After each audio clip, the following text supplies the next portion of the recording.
கிறிஸ்துவுக்குள் அன்புக்குரிய சகோதர சகோதரிகளே, இந்த நாளிலும் தேவனுடைய கிருபையினால நாம் அனைவரும் இங்கு கூடி வந்து இந்த ஒரு தொடர் வேத ஆராய்ச்சி பாடங்களுக்குள்ளாக கடந்து செல்வதற்கு தேவன் நம்மளை கூட்டி சேர்த்திருக்கிறார்.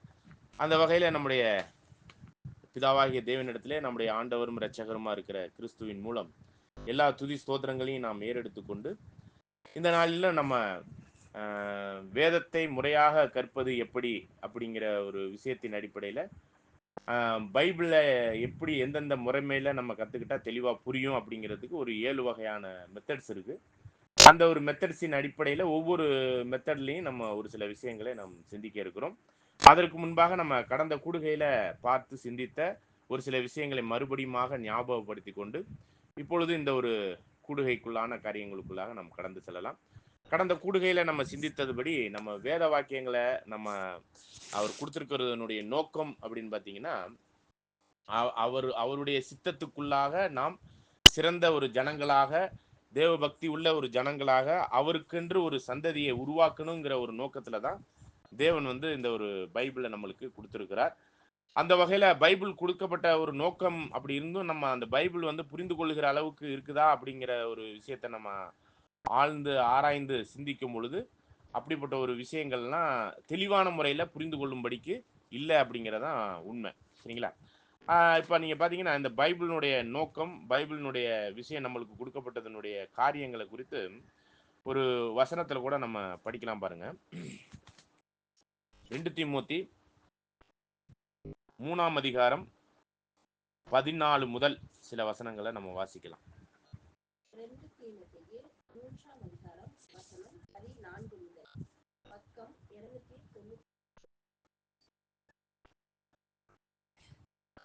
நீ கற்று நிச்சயித்துக் கொண்டவைகளில் நிலைத்திரு. அவைகளை இன்னாருக்கு கற்றாய் என்று நீ அறிந்திருக்கிறதும் அல்லாமல், கிறிஸ்து இயேசுவை பற்றும் விசுவாசத்தினாலே உன்னை இரட்சிப்புக்கு ஏற்ற ஞானம் உள்ளவனாக்கத்தக்க பரிசுத்த வேத எழுத்துக்களை நீ சிறு வயது முதல் அறிந்தவன் என்றும் உனக்கு தெரியும். அப்ப விஷயம் என்னன்னு பாத்தீங்கன்னா, இந்த ஒரு சத்திய காரியம் நம்மளுடைய ரட்சிப்புக்கான ஒரு விஷயத்துல அறிய வேண்டியபடி அறிந்திருக்கக்கூடிய ஒரு காரியமாக நம்மளுடைய வாழ்க்கையில ஒரு பங்கு இருக்குது அப்படிங்கிறத சொல்லிதான் நம்முடைய இந்த இப்படிப்பட்ட ஒரு மகத்துவமுள்ள ரட்சிப்புக்கு நாம் அறிய வேண்டியபடி அந்த சத்தியத்துக்குள்ளாக வேத வாக்கியங்களுக்குள்ளாக நாம் புரிந்திருக்க வேண்டும் அப்படிங்கிறத திமோத்திக்கு அவர் சொல்றார். திரும்ப கூட அந்த ஒரு வசனத்தை வாசிங்க. நீ கற்று நிச்சயித்துக் கொண்டவைகளில் நிலைத்திரு.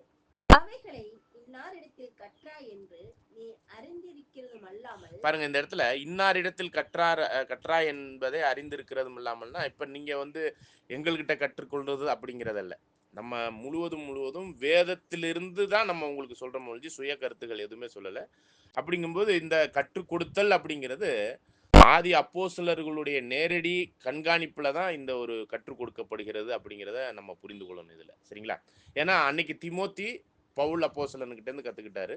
அதே மாதிரி நம்ம வேத ரீதியான கருத்துக்களை தான் நம்ம பகிர்ந்து கொள்கிறோம் ஒழிஞ்சு சுயமாக எந்த ஒரு கருத்தும் இல்லை. அப்ப அந்த வகையில கற்றுக்கொள்கிறதில் நிச்சயித்து இருக்கணும், உறுதியாக பற்றி கொண்டிருக்கணும் அப்படிங்கிறத சொல்றார். தொடர்ந்து வாசிக்கலாம் பாருங்க. கிறிஸ்து இயேசுவை பற்றும் விசுவாசத்தினாலே உன்னை இரட்சிப்புக்கு ஏற்ற ஞானம் உள்ளவனாக்கத்தக்க. பாருங்க, நம்ம என்ன மாதிரி ஒரு விஷயத்துக்குள்ள வரணும்னா, கிறிஸ்து இயேசுக்குள்ளா இருக்கக்கூடிய இந்த ரட்சிப்புக்குள்ள தேவன் அருளின அந்த ஞானத்துக்குள்ளாக நாம் தெளிவா இருக்கணும் அப்படிங்கிறார். அப்ப நம்ம தெளிவா பைபிள் நம்மளுக்கு புரிய வரல, தெரிய வரலனாலே நம்ம கிறிஸ்து இயேசுக்குள்ளான அந்த ஞானத்துல இல்லைன்னு அர்த்தம். நம்மளுக்கு புரியலைனாலே இதுதான் கருத்து. அப்போ புரிய வரணும்னாக்கி அதற்குரிய ஒரு விஷயத்துல வேத ரீதியா காரியங்களை எப்படி கற்றுக்கொள்ளணுங்கிற அந்த முறைமைக்குள்ள கத்துக்கிட்டு அதுக்குரிய விஷயத்துல ஆதியாகமம் முதல் வெளிப்படுத்தின விசேஷம் வரை உள்ள ரகசியங்களை நாம் புரிந்துதான் இருக்கணும். இதுதான் கண்டிஷன். அப்பதான் அந்த அந்த ரட்சிப்புக்குள்ளாக நாம் கிறிஸ்து இயேசுவுக்குள் அந்த விஷயத்தை நம்ம உறுதியாய் பற்றி கொண்டு இருக்க முடியும். அப்ப நம்ம ஒரு ஊருக்கு போறோம்னா சரியான அட்ரஸ், அந்த போறதுக்கான வழி, அதற்கான முன் தயாரிப்பு எல்லா விதமான நாலேஜோட போனாதான். நானும் போறேன், இப்போ வடநாட்டுக்கு போறோம், ஏதோ ஒரு காரியத்துக்காக போறோம்னு வைங்க, ஒரு இலக்கு வேண்டும். அந்த இலக்குக்கான நோக்கத்தினுடைய விஷயத்தோடு நம்ம போறதற்கான சரியான என்னது பாதை எப்படி போகணும், எதில் போகணும், எவ்வளோ பொருளாதாரம் வேணும், எவ்வளோ எந்த மாதிரியான வழியில் போகணும், ட்ரெயினில் போகிறதா, பஸ்ஸில் போகிறதா, இல்லை நடந்து போகிறதா, எத்தனையோ வழிகள் இருக்குது. அந்த முறைமைகளில் இந்த காரியங்கள்ல தெளிவாக புரிஞ்சுக்கிட்டு தான் நம்ம போகணும். இடையில எத்தனை பேர் ஏமாற்றுவாங்க. அப்போஸ்தலர் பவுலினுடைய ஊழியத்துலலாம் பார்த்தீங்கன்னா அவர் சொல்கிறார், திருடனால் வந்த சேதம், குளிர்னால் ட்ரெஸ் இல்லாமல் இருந்திருக்கிறாரு. ஏதோ திருடன் வந்து அவருடைய ட்ரெஸ்ஸுலேருந்து போர்வையிலேருந்து எல்லா உள்ளாடை எல்லாத்தையுமே எடுத்துகிட்டு போயிட்டேன். இப்போ தான் ட்ரெஸ்ஸுக்கெல்லாம் அவ்வளோ பஞ்சம் இல்லாமல் இருக்குது. அந்த காலங்கள்லாம் ஒரு ட்ரெஸ் வச்சுருக்கிறதே இப்போ பெரிய இது. சுத்தமாக நடு ரோட்டில் விட்டுட்டு போயிட்டு இருக்காங்க. அப்படி ஊழியத்துக்கு போகும்போது கடவுளுடைய ஊழியத்துக்காக போனவருக்கு இந்த நிலைமை. இது மாதிரிலாம் வசனங்கள் இருக்குது, நம்ம பார்க்குறோம். அப்போ அந்த மாதிரியான சேதங்களுக்கெல்லாம் நம்ம சிறந்த ஞானம் உள்ளவர்களை எப்படி எங்கே போய் இருந்து எங்கே செயல்படணும் அப்படிங்கிற ஒரு தொடர் பயணமாக இருந்திருக்கு அவங்களுடைய ஊழிய காரியங்கள். ஆனால் நம்மளுடைய காரியம் இப்போ எதை நோக்கிய பயணம்னா பரலோகத்தை குறித்த, பரலோகத்திற்குரிய, பரலோகத்தின் மகிமைக்குரிய ஒரு அழைப்புக்குரிய ஒரு விஷயமா இருக்கிறதுனால நம்ம இதை சரியான முறையில் நம்ம கையாள வேண்டும் அப்படிங்கிறது தான். இதில் சரியான காரியத்திற்குள்ளாக கற்று தேர்ந்தெடுக்க வேண்டுங்கிறது தான் ரொம்ப முக்கியம். தொடர்ந்து வாசிக்கலாம். கிறிஸ்து இயேசுவை பற்றும் விசுவாசத்தினாலே உன்னை ரட்சிப்புக்கு ஏற்ற ஞானம் உள்ளவனாக்கத்தக்க பரிசுத்த வேத எழுத்துக்களை நீ சிறு வயது முதல் அறிந்தவன் என்றும் உனக்கு தெரியும். வேத வாக்கியங்கள் எல்லாம் தேவ ஆவியால் அருளப்பட்டிருக்கிறது. வேத வசனம் எல்லாமே யாரால கொடுக்கப்பட்டிருக்குன்னா தேவனுடைய ஆவினால கொடுக்கப்பட்டிருக்கு. படிங்க. தேவனுடைய மனுஷன் தேறினவனாகவும் எந்த நற்கிரிகையும் செய்ய தகுதி உள்ளவனாகவும். பாருங்க, ஃபர்ஸ்ட் கற்று தேறினவனாக இருக்கணும். கற்காம அதன்படி நம்ம வாழ. உதாரணமா வெளிப்படுத்தின விசேஷம் ஒண்ணுமே புரியலன்னா அது எதுக்காக நம்மளுக்கு கொடுக்கப்பட்டுச்சு? அதை கற்று தேர்ந்து அதுக்குரிய காரியம் என்ன என்று நம்ம புரிந்து இருக்க தான் வேண்டும். இதுதான் கண்டிஷன். அப்ப கற்று தேறினவனாகவும் அதுக்கப்புறம் அந்த கற்று தேர்னதுக்கு தகுந்த மாதிரி வாழ்க்கை, நம்ம இஷ்டத்துக்கான வாழ்க்கையில் அந்த வசனங்கள்ல இப்படி இருக்குங்கிறத புரிந்து கொண்டாதானே அந்த வழியில நம்ம போக முடியும். புரியாம எப்படி போக முடியும்? அப்போ அந்த புரிந்து கொள்ளுதல், அதுக்கு தகுந்த வாழ்க்கை. தொடர்ந்து வாசிங்க. அவைகள் உபதேசத்துக்கும் கடிந்து கொள்ளுதலுக்கும் சீர்திருத்தலுக்கும் நீதியை படிப்பிக்குதலுக்கும் பிரயோஜனம் உள்ளவைகளாய். இது ஒவ்வொரு படிநிலைமைக்குரிய வளர்ச்சியை சொல்லுது. சரிங்களா? ஒன்று பின்னாடி ஒன்றா சொல்லும்பொழுது அதனுடைய போதனை பல வகையான போதனை இருக்கு. பைபிள் ரீதியான போதனை அப்படிங்கிற அந்த போதனைக்குள்ளாகவும் அதை நம்மளை சரி பண்ணி அதனுடைய நீதிக்குள்ளாக சாட்சியாக வாழ்றதுக்கும், அந்த சாட்சி உள்ள வாழ்க்கையினுடைய அடுத்த நிலைமையில நம்மளுடைய வாழ்க்கையே மற்றவங்களுக்கு போதனையாக இருக்கும். நம்ம சப்ஜெக்ட் இது மாதிரி சொல்லி போதிக்க வேண்டிய அவசியம் இருக்காது. நம்முடைய வாழ்க்கையை பார்த்தாலே ஒரு போதனை மாதிரி இருக்கும். அந்த அளவுக்கு இந்த ஒரு வேத வசனங்களினுடைய காரியத்துக்குள்ளாக நம்ம ஒவ்வொரு படிநிலைமைகளுக்குள்ளாக கடந்து செல்லணும். அப்படிங்கும்போது தான் நம்ம கடந்த கூடுகையில் நம்ம பார்க்கும்போது அநேக விஷயம் பைபிள்ங்கிறது நம்ம மேக்சிமம் அவங்க வீட்டில் வந்து ஒரு பாதுகாப்பாக வைக்கப்படுகிற ஒரு பொருளாக தான் இருக்க ஒழிஞ்சு, இது நம்மளுடைய வாழ்க்கையினுடைய பெரிய இலக்கு, அந்த பரலோகத்திற்குரிய ஒரு மிக முக்கியமான வழி, அந்த வழியே இல்லாமல் வேற எதுலையுமே போக முடியாதுங்கிற அந்த ஒரு விஷயம்லாம் நிறைய பேருக்கு தெரியல. அதனால நமக்கும் பைபிளுக்குமான சம்மந்தப்படுத்தணும்னா நிறைய விஷயம் நம்மளுக்கும் அதுக்கும் ரொம்ப தூரமாக தான் இருக்குது. ஏன்னா அது புரியலை. இப்போ நான் உங்கள்கிட்ட ஒரு அந்நிய மொழியில் உங்கள்கிட்ட பேசுகிறேன்னு வைங்க. அப்போது पढ़ाया पैराने से ये सब चीज़ सुनने के लिए आए हैं, ये पवित्र किताब है, इस चीज़ में आपको आशीर्वाद मिलेगा அப்படின்னு நான் உங்கள்கிட்ட பேசிக்கிட்டு இருக்கேன்னா உங்களுக்கு ஏதாச்சும் புரியுதா? நான் ஹிந்தியில தான் பேசுகிறேன். இது ஒரு மொழி தான். ஆனால் இப்போ பேசுனது உங்களுக்கு என்னவா இருக்கு? இப்போ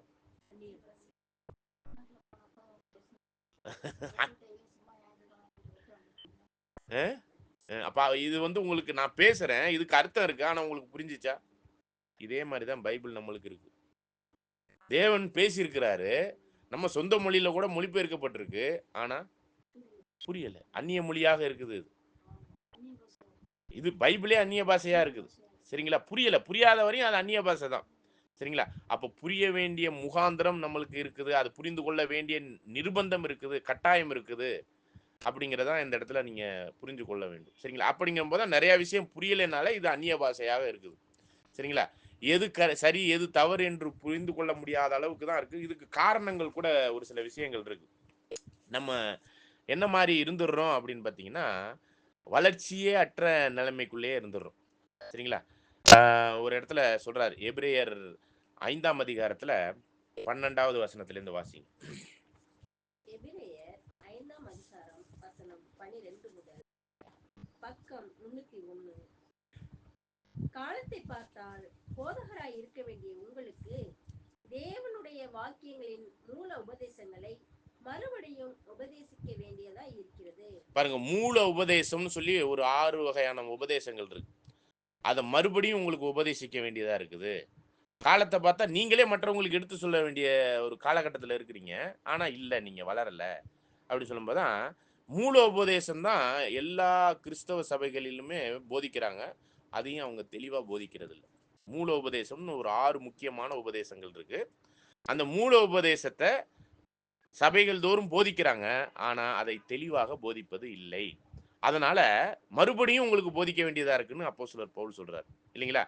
அப்ப அப்படி மறுபடியும் போதிக்கப்படுற நிலைமையில இருந்தா நம்மை ஆவிக்குரிய ரீதியில என்ன மாதிரி வளர்ச்சியில இருக்கிறோம் அப்படின்னா தொடர்ந்து வாசிங்க. நீங்கள் பலமான ஆகாரத்தை அல்ல பாலை உண்ணத்தக்கவர்கள் ஆனீர்கள். பால் குடிக்கிற நிலைமையில தான் இருக்கிறீங்க. பலமான ஆகாரம் அப்படிங்கிறது யாருக்கே உரியதுன்னு பார்த்தீங்கன்னா நல்ல வளர்ச்சி அடைஞ்சவங்களுக்கு. இப்போ இயற்கையா மாமிச ரீதியா பால் யாருக்கு மட்டும்தான் கொடுப்பாங்க? ஒரு சிக்கன் மட்டன்லாம் 6 மாச குழந்தைக்கு 1 வருஷ குழந்தைக்கு கொடுக்க முடியுமா? அதை ரொம்ப இதாக்கி இதான் என்ன பண்ணுது, ஜூஸ் ஆக்கி தான் அதை கொடுக்கலாம் எதா இருந்தாலும். அப்போ பாலாகாரம் தான் கொடுக்கலாம். 6 மாசம் 1 வருஷம் வரையும் பாலாகாரம் தான் கொடுக்கலாம். அவங்களுக்கு கடினமான ஆகாரத்தை கொடுத்தா என்ன ஆகும் அந்த குழந்தைகளுக்கு? இல்ல திணிக்கிறோம்னு வைங்க, நீ சாப்பிட்டு தான் ஆகணும் அப்படின்னு செத்து கூட போயிடும். சரிங்களா? செத்து கூட போயிடும். அப்ப அதுதான் அவர் அப்போஸ்தலர் பவுல் சொல்றார், நீங்க ஏற்ற வளர்ச்சி ஆவிக்குரிய வளர்ச்சியில நீங்க இல்ல. அதனால நான் ஒரு சில விஷயத்த போதிக்க முடியல, சொல்ல முடியல அப்படிங்கிறார். காரணம் என்னன்னா அதுல 11வது வசனத்தை வாசிச்சு பாருங்க.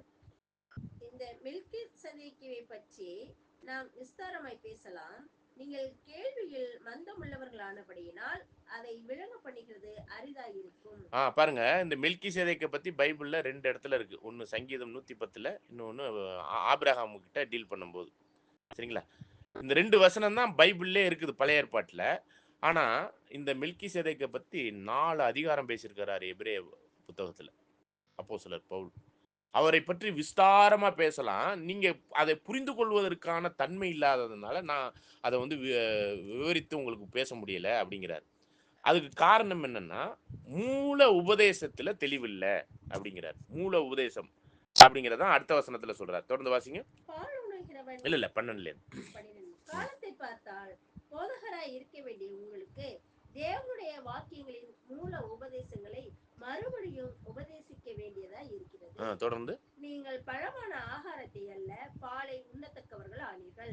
பால் உண்ணுகிறவன் குழந்தையா இருக்கிறபடியினாலே நீதியின் வசனத்தில் பழக்கம் இல்லாதவனாய் இருக்கிறான். பழமான ஆகாரமானது நன்மை தீமை இன்னதென்று பயிற்சியினாலே பகுத்தறியத்தக்கதாக முயற்சி செய்யும் ஞான திரியங்களை உடையவர்களாய் இருக்கிய பூரண வயது உள்ளவர்களுக்கே தகும். அப்போ பூரண வயதுனா கிழவைங்களுக்கு தான் இது புரியும் அப்படின்னு சொல்ற மாதிரி இருக்குல்ல? அப்படி அல்ல. வயசானவங்களுக்கு அப்படி அல்ல. ஆவிக்குரிய இதுல பூரண வயது உள்ளவர்களுக்கே நினைக்க, ஆவிக்குரிய ரீதியில நல்ல கற்று தேர்ந்தவங்களுக்கே கடினமான ஆகாரத்தை நம்ம போஜனமா கொடுக்க முடியும், சத்தியமாக கொடுக்க முடியும். ஆனா நீங்க மூல உபதேசத்துல தெளிவில்லாம இருக்கிறதுனால பாலாகாரத்தை தான் உங்களுக்கு கொடுக்கலாம். காரணம் என்னன்னு சொல்லிட்டாருன்னா 13வது வசனத்துல நீதியின் வசனத்தில் பழக்கம் இல்லை அப்படின்னா என்னங்க? 13வது வசனத்தை திரும்ப படிங்க. பால் உண்ணுகிறவன் குழந்தையா இருக்கிறபடியினாலே நீதியின் வசனத்தில் பழக்கம் இல்லாதவனாய் இருக்கிறான். நீதியின் வசனத்தில் பழக்கம் இல்லாதவனாய் இருக்கிறான். பழக்கம் இல்லாதவனா இருக்கிறான் அப்படிங்கிறார். பால் உண்ணுகிற அந்த குழந்தையான ஆவிக்குரிய குழந்தைத்தனமான ஒரு வளர்ச்சி இருக்கு இல்லையா? குழந்தைத்தனமாவே இருக்கிறாங்களாம். அப்படிங்கிற ஒரு வளர்ச்சி வந்து நீதியின் வசனத்தில் பழக்கம் இல்லை அப்படின்னா என்ன அர்த்தம்? நீதியின் வசனமாகி அந்த வசனத்துல பழக்கம் இல்லை, பிராக்டிஸ் இல்லைங்கிறாங்க. அப்படின்னா என்ன அர்த்தங்க? பைபிளே ஒழுங்கா படிக்கல. பைபிள் படிச்சாதான் ஆவிக்குரிய ரீதியில ஒரு லெவலுக்கு மேல வளர்ச்சிக்குள்ள போகலாம். அதான் முதிர் வயதுள்ள ஞானேந்திரியங்களை நன்மை தீமை இன்னதென்று பகுத்தறியக்கூடிய அந்த வளர்ச்சிக்குள்ள வர முடியும் அப்படின்னு சொல்றாரு. அப்ப நம்மளுடைய இந்த ஒரு பாடத்தினுடைய காரியம் என்னன்னா, நீங்க இனிமே என்ன பண்ணணும்னா நீங்க டெய்லி பைபிள் படிக்கணும். பைபிள் படிச்சாதான் நீதியின் வசனத்துல பழக்கம் உண்டானால்தான், படித்தால்தான் நம்ம ஆழமா போய் பார்க்கக்கூடிய ஒரு விஷயம் வந்து புரிய ஆரம்பிக்கும். இப்ப என்ன ஒரு விஷயம்னா, நம்ம ஒரு கேள்வியை வந்து ஈஸியா மத்தேயு, மார்க்ல இருக்கிற ஒரு கேள்விய நம்ம இதுவரையும் அறியப்படாத ஒரு சில புத்தகங்களா இருக்கும். ஆமோஸ்ன்னு ஒரு புத்தகம் இருக்கு. ஜகாரியான்னு இருக்கு. அங்க போய் படிக்க வேண்டியிருக்கும். அப்ப அதுக்கான தேடுதல் வேற எங்கேயோ பைபிளுக்குள்ள தான் இருக்குது. நீங்க எல்லா புத்தகத்தையும் படிச்சிருந்தா தானே அது புரியும். அப்ப புரிவதற்கான ஒரு முகாந்திரம் என்ன இருக்குன்னா, நீதியின் வசனத்துல பழக்கம் உண்டாகணும். தெளிவாக படிச்சிருக்க வேண்டும் பைபிள. சரிங்களா? அப்ப தெளிவாக படிக்காத வரையும் நம்மள இந்த வசனம் என்ன சொல்லிருச்சுன்னா, பால் உண்ணுகிறவர்கள், குழந்தைகள் அப்படின்னு சொல்லிருச்சு. அப்ப பால் உண்ணுகிற நிலைமையில உள்ளவங்களுக்கு அ மூல உபதேசம் அப்படின்னு சொல்லிட்டு ஒரு 6 உபதேசங்கள் இருக்கு. அதுல பழக்கம் இல்லையாம். அந்த விஷயம் தெளிவில்லையாம். சரிங்களா? இந்த மூல உபதேசங்கிறது அடுத்த அதிகாரத்துல சொல்லப்பட்டிருக்கு. 6ல இருந்து படிங்க. 6ஆம் அதிகாரத்துல. ஆகையால் ம். கிறிஸ்துவை பற்றிய சொல்லிய மூல உபதேச வசனங்களை பாருங்க, கிறிஸ்துவை பற்றி சொல்லப்பட்ட மூல உபதேசங்கள். சரிங்களா? அப்ப கிறிஸ்துவை பற்றி சொன்ன மூல உபதேசங்கள் அப்படிங்கிறதுல ஒரு 6 உபதேசங்கள் மெயினா இருக்கு. சரிங்களா? இதுல சொல்லப்பட்டிருக்கிறது. சரிங்களா? கிறிஸ்து பற்றி சொல்லப்பட்டதுல ஒரு 6 உபதேசங்கள் இருக்கு. அவைகளை நம்ம என்ன பண்ணணும்னு சொல்றாரு பாருங்க, படிங்க. செத்த இல்ல, இல்ல, இல்ல. மூல உபதேசங்களை நாம் விட்டுன்னு வருது. சரிங்களா? அப்படின்னா என்ன அர்த்தம்? நம்ம கிறிஸ்துவை பற்றி சொல்லப்பட்ட மூல உபதேசங்களை நாம் விட்டுட்டு அப்படின்னு வருது வசனம். அப்படின்னா என்ன அர்த்தம்? விட்டுறணுமா? கத்துக்கிட்டு அடுத்த ஸ்டெப். அதாவது இங்க என்ன சொல்றாருன்னா, நீங்க மூல உபதேசத்திலே படிச்சுக்கிட்டே இருந்தீங்கன்னா என்ன பிரயோஜனம்? அத கற்று முடிச்ச பிறகு அத விட்டுட்டு அடுத்த லெவலுக்குள்ள வாங்க. இப்ப நம்ம ஒரு சின்ன குழந்தையா இருக்கும்போது, பால் குடிச்சு முடிச்சு அப்படியே நம்ம வளர்ச்சிக்குள்ள வரும்போது, நம்ம ஸ்கூல்ல கொண்டு போய் எல்கேஜி, யுகேஜில விடுவோம். அங்கே கொண்டு போய் எல்கேஜி, யுகேஜில படிக்கும்போது, ஒரு பேராகிராஃப் எஸ்ஏவா படிக்க சொல்லுவாங்க. என்ன சொல்லிக் குடுப்பாங்க அங்க? ஆனா, ஆவன்னா, ஏபிசிடி இதுதான் ரொம்ப பேசிக்கான விஷயம். இத தான் சொல்லிக் குடுப்பாங்க. இந்த ஆனா, ஆவன்னாவும் ஏபிசிடியும் தெரிஞ்சா தான் ஒரு வார்த்தைய உருவாக்க முடியும். ஒரு வார்த்தைய உருவாக்குனா தான் ஒரு லைன எழுத முடியும். ஒரு லைன் எழுதுனா தான் ஒரு பேராகிராஃப் நம்ம அதுக்குள்ள கருத்துக்களுக்குள்ள வர முடியும். ஒரு பேராகிராஃப் வந்தா தான் ஒரு எஸ்ஸே முழு ஒரு பாடத்தினுடைய விஷயத்த உள்வாங்கி அத நம்ம எஸ்ஸேயா எழுத முடியும். நான் எக்ஸாம்பிளுக்கு சொல்றேன். இப்படி ஒரு அப்ப நம்ம ஒரு எஸ்ஸே எழுதுப்பா அப்படின்னு சொல்லிட்டு எல்கேஜி, யுகேஜில இருக்கிறவங்கள போய் படிச்சு தான் ஆகணும்னு சொன்னாக்க படிக்க முடியுமா? அப்ப அதுல நம்ம தெளிவில்லாம இருக்கலாமாங்கிறத ஒரு கேள்வி. அதுல என்ன சொல்லிட்டாருன்னா முதல் வசனம், அவைகளை விட்டு. இப்ப நீங்க 12வது படிக்கும்போது, இல்ல ஒரு 10வது, 8வது படிக்கும்போது, எஸ்ஸே, பேராகிராஃப் அந்த மாரி லெவலுக்குள்ள நம்ம வளர்ந்திருப்போம். இல்லைங்களா? எஸ்ஸே படிக்கிற அளவுக்கு, பேராகிராஃப் படிக்கிற அளவுக்கு வளர்ந்திருப்போம். அப்போ போய் உட்காந்துக்கிட்டு, A for apple, A, B, C, டின்னு அப்படின்னு 8வது, 9வது படிக்கும்போது படிச்சா அது என்னது? அதெல்லாம் விட்டுறணும். அதெல்லாம் எப்பயோ கத்துக்கிட்டாச்சு. திரும்ப நான் 8வதுலயும் போய் ஏபிசிடி தான் கத்துக்குவேன்னா? படிச்சு முடிச்சாச்சு. நம்ம அதுல தெளிவாயாச்சு. ஏபிசிடி எல்லாம் படிச்சு முடிச்சாச்சு. ஒரு வார்த்தைகளை உருவாக்கக்கூடிய ஒரு விஷயம் தெளிவாயிருச்சு. அதுக்கு அடுத்த லெவலுக்குள்ள வந்த பிறகு அதெல்லாம் திரும்ப போய் கத்துக்கிட்டு இருக்கணுமா? அததான் இங்க சொல்றாரு. ஒரு மூல உபதேசங்கும்போது ஒரு 6 உபதேசங்கள் இருக்கு. அத படிச்சு நம்ம தெளிவா கற்றுக்கொண்ட பிறகு, அதுக்கப்புறம் நம்மளுக்கு வந்து அது அது ஒரு அடிப்படை தான். மூலம் தான். ஒரு அஸ்திவாரம் தான். அதுக்கு மேல நம்ம வேற என்னென்ன பண்ணணுங்கிறதுக்குள்ள வந்துரணும். சரிங்களா? இப்ப நம்ம அஸ்திவாரத்திலே நம்ம A for apple, B for banana, A B C D, ஏபிசிடின்னு இதே கத்துக்கிட்டு இருக்கோம்னா வாழ்க்கை ஃபுல்லா, நம்ம போயிட்டு இருக்கிற எல்லா சபைகள்லயும் இத விட்டா வேற எதையுமே சொல்லிக் குடுக்க மாட்டேங்கிறாங்க. இப்ப சொல்லப்படுற இந்த 6 உபதேசங்கள தான் அவங்க சொல்லுவாங்களே ஒழிஞ்சு, அதுக்கப்புறம் நம்ம எப்படி வளரணுங்கிறத எப்பயுமே சொல்லிக் குடுக்க மாட்டாங்க. காரணம் அவங்களுக்குமே தெரியாது. போதிக்கிறவங்களுக்குமே தெரியாது. இப்ப படிக்கலாம் பாருங்க. ஒரு 6 உபதேசத்த பத்தி சொல்லியிருக்கு. படிங்க. செத்த கிரைகளுக்கு நீங்களாகும் மனம் திரும்புதல், தேவன் பேரில் வைக்கும் விசுவாசம், ஞானஸ்தானங்களுக்கு அடுத்த உபதேசம், கைகளை வைக்குதல், மரித்தோரின் உயிர்த்தெழுதல், நித்திய நியாய தீர்ப்பு என்பவைகளாகிய அஸ்திபாரத்தை மறுபடியும் போடாமல் இந்த 6 உபதேசம் தான் என்னன்னு பார்த்தீங்கன்னா, அஸ்திவாரத்தை மறுபடியும் போடாமல். இந்த 6 உபதேசத்த மறுபடியும் மறுபடியும் அஸ்திவாரமா போடாதீங்க. ஆனா இந்த இந்த 6 உபதேசத்த விட்டா, சபைகள்ல உள்ள போதகர்களுக்கு வேற எதுவுமே தெரியாது. இந்த 6 உபதேசம் தான் தெரியும். அதுவுமே தெளிவில்லாம இருக்கு. இந்த 6 உபதேசமே தெளிவில்ல. அது என்னங்கிறத நம்ம ஒண்ணு ஒண்ணா பார்க்கலாம். அப்ப இந்த இது இது என்னன்னு சொல்லிட்டாருன்னா, அஸ்திவாரத்தை மறுபடியும் இந்த 6 உபதேசத்துல தான் அஸ்திவாரம் இருக்கு. அதை மறுபடியும் போடாமல்னா, வாரம் வாரம் இந்த 6 உபதேசத்த தான் போதிக்கிறாங்க. அதுக்கு மேல உள்ளத போதிக்க மாட்டேங்கிறாங்க அப்படிங்கிறாரு. அதுக்கு மேல உள்ள போதனைகள் அடுத்த வசனத்துல இருக்கு. சரிங்களா? அப்ப அதுக்கு மேல போதிக்க மாட்டேங்கிறாங்க. அவைகளை அஸ்திவாரத்தை மறுபடியும் போடாமல் அப்படின்னா, சபைகள் தோறும் இந்த அஸ்திவாரத்தை மட்டும்தான் மறுபடியும் மறுபடியும் போடுறாங்களாம் சபைகள்ல எல்லாம். அப்பனா இப்ப பாருங்க, ஒரு பில்டிங் கட்டுறோம்னா அஸ்திவாரம்ங்கிறது எப்போ எங்க இருக்கும்? தரைக்கு கீழே. அதான் ரொம்ப ஸ்ட்ராங்கா இருக்கணும். அது மேலதான் பில்லர் எழுப்பி ரூஃப் போட்டு அதை வீடு கட்டுவாங்க. அஸ்திவாரத்தை மறுபடியும் போடாமல்னா அஸ்திவாரத்தை திரும்ப திரும்ப ஏன் போடுவாங்க? போட மாட்டாங்க. ஆனா அஸ்திவாரத்தை மறுபடியும் போடாமல்னு வசனம் சொல்லி இருக்குது. அப்ப திரும்ப திரும்ப அஸ்திவாரத்தை தான் போடுறாங்கன்னா, அதை தான் போடுறாங்கன்னா, போடப்பட்ட அதுக்கு முன்னாடி போடப்பட்ட அஸ்திவாரங்கிறது என்ன இல்லை, ஸ்ட்ராங்கா இல்லைன்னு அர்த்தம். அதனாலதான் திரும்ப திரும்ப அதை மட்டும்தான் போதிப்பாங்களே ஒழிஞ்சு அதுக்கு மேல உள்ள வளர்ச்சிக்குள்ள கொண்டு போகிறதே இல்லை. சரிங்களா? இப்ப அஸ்திவாரத்தை மறுபடியும் போடுறோம்னா அதை இடிச்சு விட்டு திரும்ப போடுறது, அதை இடிச்சு விட்டு திரும்ப போடுறது. சரிங்களா? இப்ப பாருங்க, இந்த ஒரு 6 உபதேசத்தை தாண்டி வந்துட்டோம்னா அதுக்கு மேல உள்ளதுக்கு தான் பூரணர் ஆகும்படி கடந்து போகணும்னு சொல்றாரு. இப்ப நம்ம பூரணர் ஆகாம அந்த பரலோகத்துக்குள்ள போக முடியாது. சரிங்களா? தொடர்ந்து வாசிங்க. அது பூரணர் ஆவதற்கான ஒரு சில உபதேசங்களும் இருக்கு. தொடர்ந்து வாசிங்க.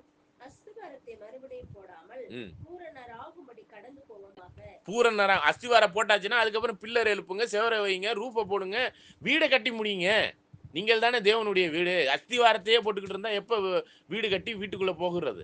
தேவனுடைய வீடு நீங்க தானே. நீங்க போடப்படுகிற அஸ்திவாரத்தினுடைய இதுல திரும்ப திரும்ப போட்டுக்கிட்டு இருந்தா அப்ப பூரணராகும்படி கடந்து போனாதான், பூரண புருஷர்களுக்கு தான் பரலோக வாய்ப்புக்குரிய ஒரு விஷயம் இருக்கு. பூரணரா கடந்து போனாதான். அரைகுறையெல்லாம் பரலோகத்துக்குரிய வாய்ப்புல இல்லை, அறவே இல்லை. ஆண்டவரே எனக்கு ஏதாச்சும் கொஞ்சம் எனக்கு ஏதோ விஷயம் பண்ணிக்கிட்டு இருக்கேன்னு எனக்கு பரலோகத்துல ஏதாச்சும் இடம் இருக்கானா, அப்படிலாம் ஒன்றும் கொடுக்க முடியாதுன்னு தான் சொல்லுவார் அவர். தொடர்ந்து வாசிங்களா பாருங்க. தேவனுக்கு சித்தமானால் இப்படியே செய்வோம். ஏனெனில் ஒரு தரம் பிரகாசிக்கப்பட்டும் பரம ஈவை ருசி பார்த்தும் பரிசுத்த ஆவியை பெற்றும் தேவனுடைய நல் வார்த்தையையும் இனிவரும் உலகத்தின் பலன்களையும் ருசி பார்த்தும் மறுதலித்து போனவர்கள் தேவனுடைய குமாரனை தாங்களே மறுபடியும் அப்ப இதுதான் பூரணராவதற்கான ஒரு சில உபதேசங்கள். அதுக்கு அடுத்த லெவலுக்கான சொல்லுவது அது நம்ம பிற்காலங்கள்ல நம்ம பார்க்க போறோம். ஒரு 2-3 மாசங்களுக்குள்ள பார்ப்போம்.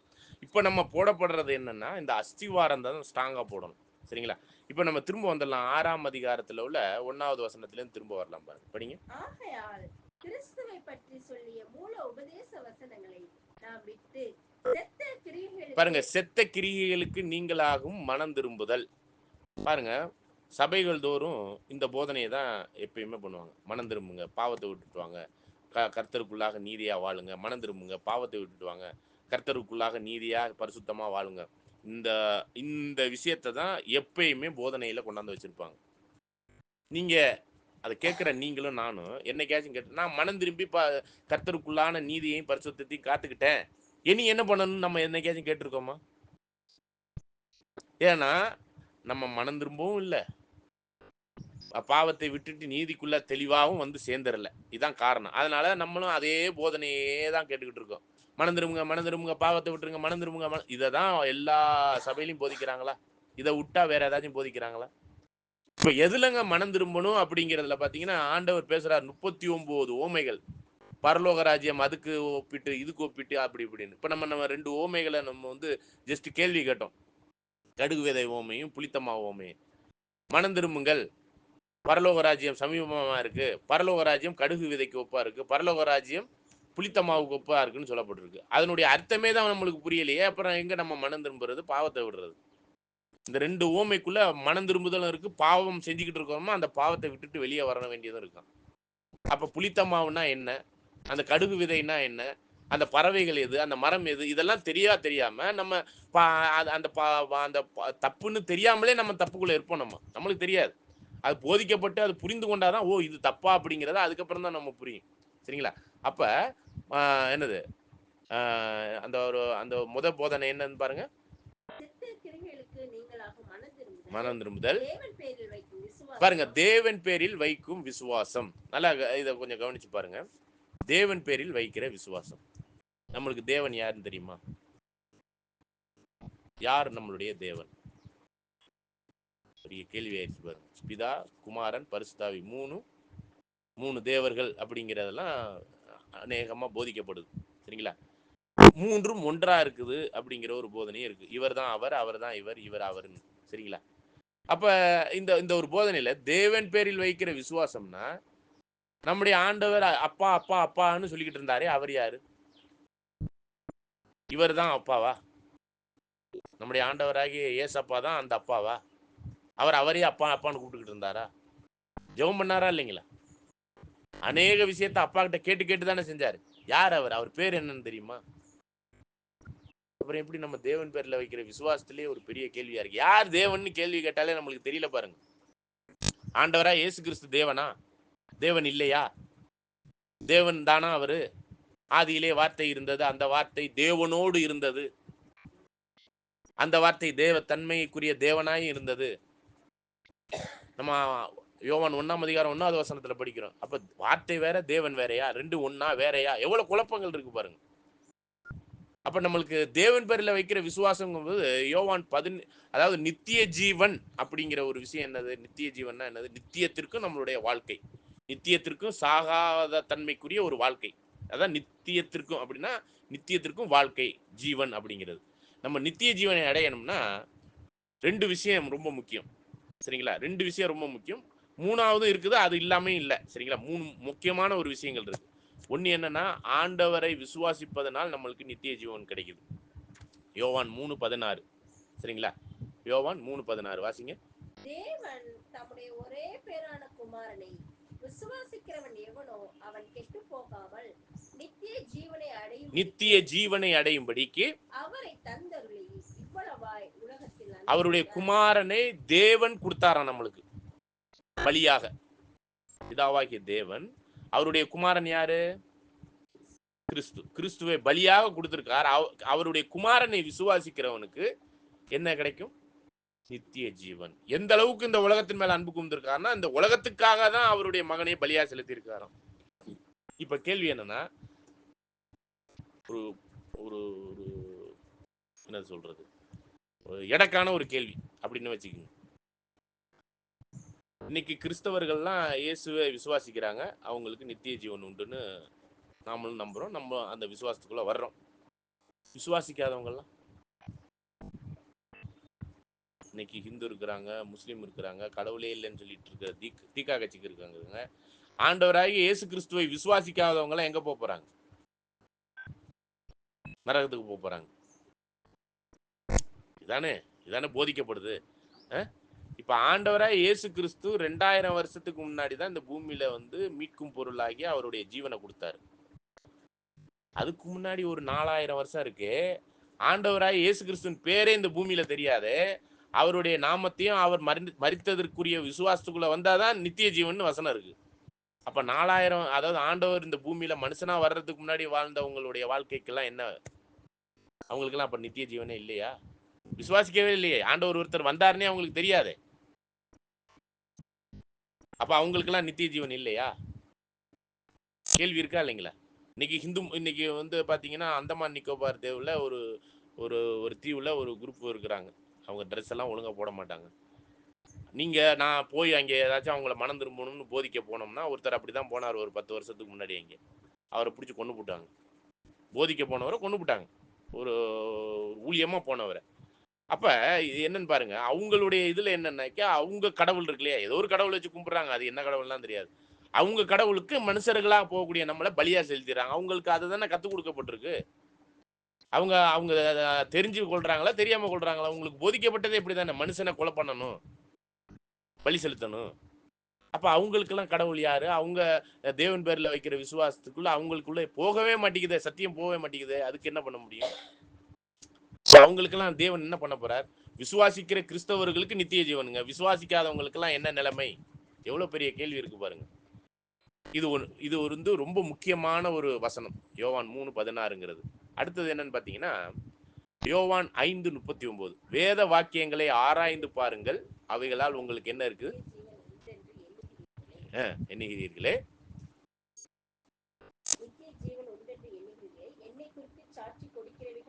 பாருங்க, இதுல இந்த வேதம் அப்படிங்கிற வேத வசனத்தை ஆராய்ச்சி பண்ணோம்னா நித்திய ஜீவன் உண்டாம். அதை ஆராய்ச்சி பண்ணி அதை பார்க்கும் பொழுது அதெல்லாம் யாரை குறித்து சாட்சி கொடுக்குதான்? ஆண்டவராகிய இயேசு கிறிஸ்துவை சாட்சி கொடுக்குதான். பழைய ஏற்பாடு முழுவதுமே யாரை குறித்து சாட்சி கொடுக்குதுன்னா ஆண்டவராகிய இயேசு கிறிஸ்துவை சாட்சி கொடுக்குதான். அதை ஆராய்ச்சி பண்ணி பாருங்க, உங்களுக்கு நித்திய ஜீவன் உண்டுன்னு சொல்லப்படுறாரு. நம்ம தான் பைபிளே படிக்கல, நம்ம எப்படி ஆராய்ச்சி பண்றது? ரெண்டாவது ஒரு விஷயம். மூணாவது ஒரு விஷயம் என்னன்னா, யோவான் 17:3 படிக்கலாம் பாருங்க. 17ஆம் அதிகாரம் 3ஆம் வசனம். ஒன்றான மெய் தேவனாகிய உம்மையும் நீர் அனுப்பினவராகிய இயேசு கிறிஸ்துவையும் அறிவதே நித்திய ஜீவன். பாருங்க, ஒன்றான மெய்தேவனாகிய பிதாவாகிய தேவனையும் அவர் அனுப்பினவராகிய யாருங்க? அவர் அனுப்பினவர் யாருங்க? பரலோகத்திலிருந்து இயேசு கிறிஸ்துவையும் அறிவது நித்திய ஜீவன். அதாவது இவங்க யாரு, அவங்க யாரு, எப்படி என்னங்கிற அந்த விஷயம் இருக்கு இல்லையா, புரிந்து கொள்ளுதல் இருக்கு இல்லையா, அதை புரிந்து கொள்ளுதல் தான் நித்திய ஜீவன் வசனம் இருக்கு. இப்ப நம்மளுக்கு பிதாவை பத்தியே தெரியாதே, தேவன் யாருன்னே தெளிவா புரிய மாட்டேங்குது. இவர் தான் அவர் செத்து 3 நாள்ல யார் தேவனா இருந்தது? இவர் தான் பிதாவாக இருந்தால் செத்தது 3 நாளைக்கு இந்த உலகத்துக்கு வானத்திலையும் சரி பூமியிலையும் சரி தேவனே இல்லைன்னு தானே அர்த்தம். செத்துட்டார் இல்லையா? அப்ப தேவனே இல்லைன்னு அர்த்தமா 3 நாளும்? இவர் தானே தேவன் நம்ம சொல்லிக்கிட்டு இருக்கிறோம். பாருங்க, தேவன் பேரில் வைக்கிற விசுவாசத்துல கிறிஸ்தவ மார்க்கத்தில் உள்ள சபைகள்ல தெளிவு இருக்கா? நம்ம எந்த தேவனை கும்பிடுறோம்? அவங்களாச்சும் அல்லாவை கும்பிடுறாங்க. இந்துக்கள்ல பாருங்க தெளிவா அவங்க இத்தனை கோடி தெய்வங்கள் இருக்குன்னு சொல்லிட்டு அவங்க அதை ஒவ்வொன்றும் தனித்தனியா கும்பிடுறாங்க. நம்மளுக்கு நம்முடைய ஆண்டவராக இயேசு கிறிஸ்துவை பத்தி தெரியும், அவருடைய அப்பாவை பத்தி நம்மளுக்கு தெரியுமா? ஒரு வசனம் சொல்றாரு ஆண்டவர், யோவான் 17:20. யோவான் 17:20. நான் இவர்களுக்காக வேண்டிக் கொள்ளுகிறதும் அல்லாமல் இவர்களுடைய வார்த்தையினால் என்னை விசுவாசிக்கிறவர்களுக்காகவும் வேண்டிக் கொள்கிறேன். மன்னிக்கவும், 20:17. 20:17. யோவான் 20ஆம் அதிகாரம் வசனம் 17. இயேசு அவளை நோக்கி, என்னை தொடாதே, நான் இன்னும் என் பிதாவினிடத்திற்கு ஏறி போகவில்லை. நீ என் சகோதரனிடத்திற்கு போய், நான் என் பிதாவினிடத்திற்கும் உங்கள் பிதாவினிடத்திற்கும் என் தேவனிடத்திற்கும் உங்கள் தேவனிடத்திற்கும் ஏறி போகிறேன் என்று அவர்களுக்கு சொல் என்றார். பாருங்க, ஆண்டவர் மரித்து உயிர் தந்த பிறகு ஸ்திரீ 2 பேருக்கு தரிசனமாகிறார். அந்த ஸ்திரீகள்கிட்ட என்ன சொல்றாருன்னா, என் தேவனிடத்திற்கும் உங்கள் தேவனிடத்திற்கும் என் பிதாவினிடத்திற்கும் உங்கள் பிதாவினிடத்திற்கு நான் போறேன் அப்படின்னு போய் சொல்லு அப்படிங்கிறார். அப்ப நம்முடைய ஆண்டவராகிய இயேசு கிறிஸ்துவுக்கு யார் தேவனோ அவர் தான் யாருக்கும் தேவன். இப்போ நமக்கும் நம்முடைய ஆண்டவராகிய இயேசு கிறிஸ்துவுக்கு யார் அப்பாவோ அவர் தான் நம்மளுக்கும் யாரு? நமக்கும் அப்பா. அப்பனா ஆண்டவராகிய இயேசு கிறிஸ்து நம்மளுக்கு என்ன உறவுல வர்றாரு? சகோதரன். நம்ம என்னைக்காச்சும் சகோதரன் சொல்லி இருக்கிறோமா அவரை? அவர் சகோதரன் என்று சொல்ல வெக்கப்படலையா? எபிரேயர் 2ஆம் அதிகாரம் 10-11 வசனம். எபிரேயர் 2ஆம் அதிகாரம் வசனம் 10-11, பக்கம் 299. ஏனென்றால் நமக்காகவும் தம்மாலேயும் சகலத்தையும் உண்டாக்கினவர் அநேக பிள்ளைகளை மகிமையில் கொண்டு வந்து சேர்க்கையில் அவர்களுடைய இரட்சிப்பின் அதிபதியை உபத்திரவங்களினாலே பூரணப்படுத்துகிறது அவருக்கு ஏற்றதாய் இருந்தது. எப்படி எனில் பரிசுத்தம் செய்கிறவரும் பரிசுத்தம் செய்யப்படுகிறவரும். பாருங்க, பரிசுத்தம் செய்கிறவரும் பரிசுத்தம் செய்யப்படுகிறவர்களும். பரிசுத்தம் செய்யப்படுகிறவங்க யாரு? நம்ம. பரிசுத்தம் செய்கிறவர் யார்? நம்முடைய ஆண்டவராய் இயேசு கிறிஸ்து தான் நம்மளுக்காக மரிச்சு நம்முடைய பாவங்களுக்காக அவர் ரத்தம் சிந்திருக்கார். அவர் தான் நம்மளை பரிசுத்தம் செய்கிறவர். பரிசுத்தம் செய்கிறவரும் பரிசுத்தம் செய்யப்படுகிறவர்களும் யாவரும் ஒருவராலே உண்டாயிருக்கிறார்கள். ஆண்டவராய் இயேசு கிறிஸ்துவும் சரி நம்மளும் சரி யாரால உருவாயிருக்கிறோமா? யாரோ ஒருத்தரால உருவாயிருக்கிறோமா? இது நிமித்தம் அவர்களை சகோதரன் என்று சொல்ல அவர் வெட்கப்படாமல். அதனாலதான் அவருடைய சீசர்கள் அவருடைய அப்போஸ்தலர்கள்லாம் என்ன சொன்னாரா? சகோதரர்கள் சொன்னார். புரியுதுங்களா? அப்ப இந்த உறவு முறைமையில நம்முடைய ஆண்டவரை அறிந்து பிதாவை அறிந்திருக்கிறோம். ஒன்றான மெய்தேவனாகிய அவரையும் அவர் அனுப்பினவராகிய இயேசு கிறிஸ்துவையும் அறிவதே நித்திய ஜீவன் சொல்லும்போது இந்த அறிவும் தெளிவும் நம்மளுக்கு இருக்கா? இந்த உபதேசத்துல நம்மளுக்கு தெளிவு இருக்கான்னு கேட்கிறேன். இதுல தெளிவு இல்லைன்னாலே நாம் குழந்தைகளுக்குரிய பக்குவத்துல கூட இன்னும் வளரலன்னு அர்த்தம்.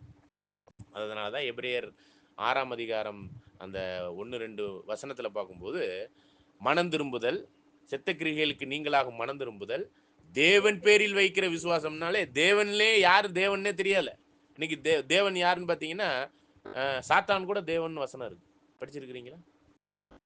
2 கொரிந்தியர் 4ஆம் அதிகாரம் 4வது வசனத்துல சாத்தான் கூட தேவன் வசனம் இருக்கு. படிங்க. 2 கொரிந்தியர் 4ஆம் அதிகாரம் 4ஆம் வசனம்.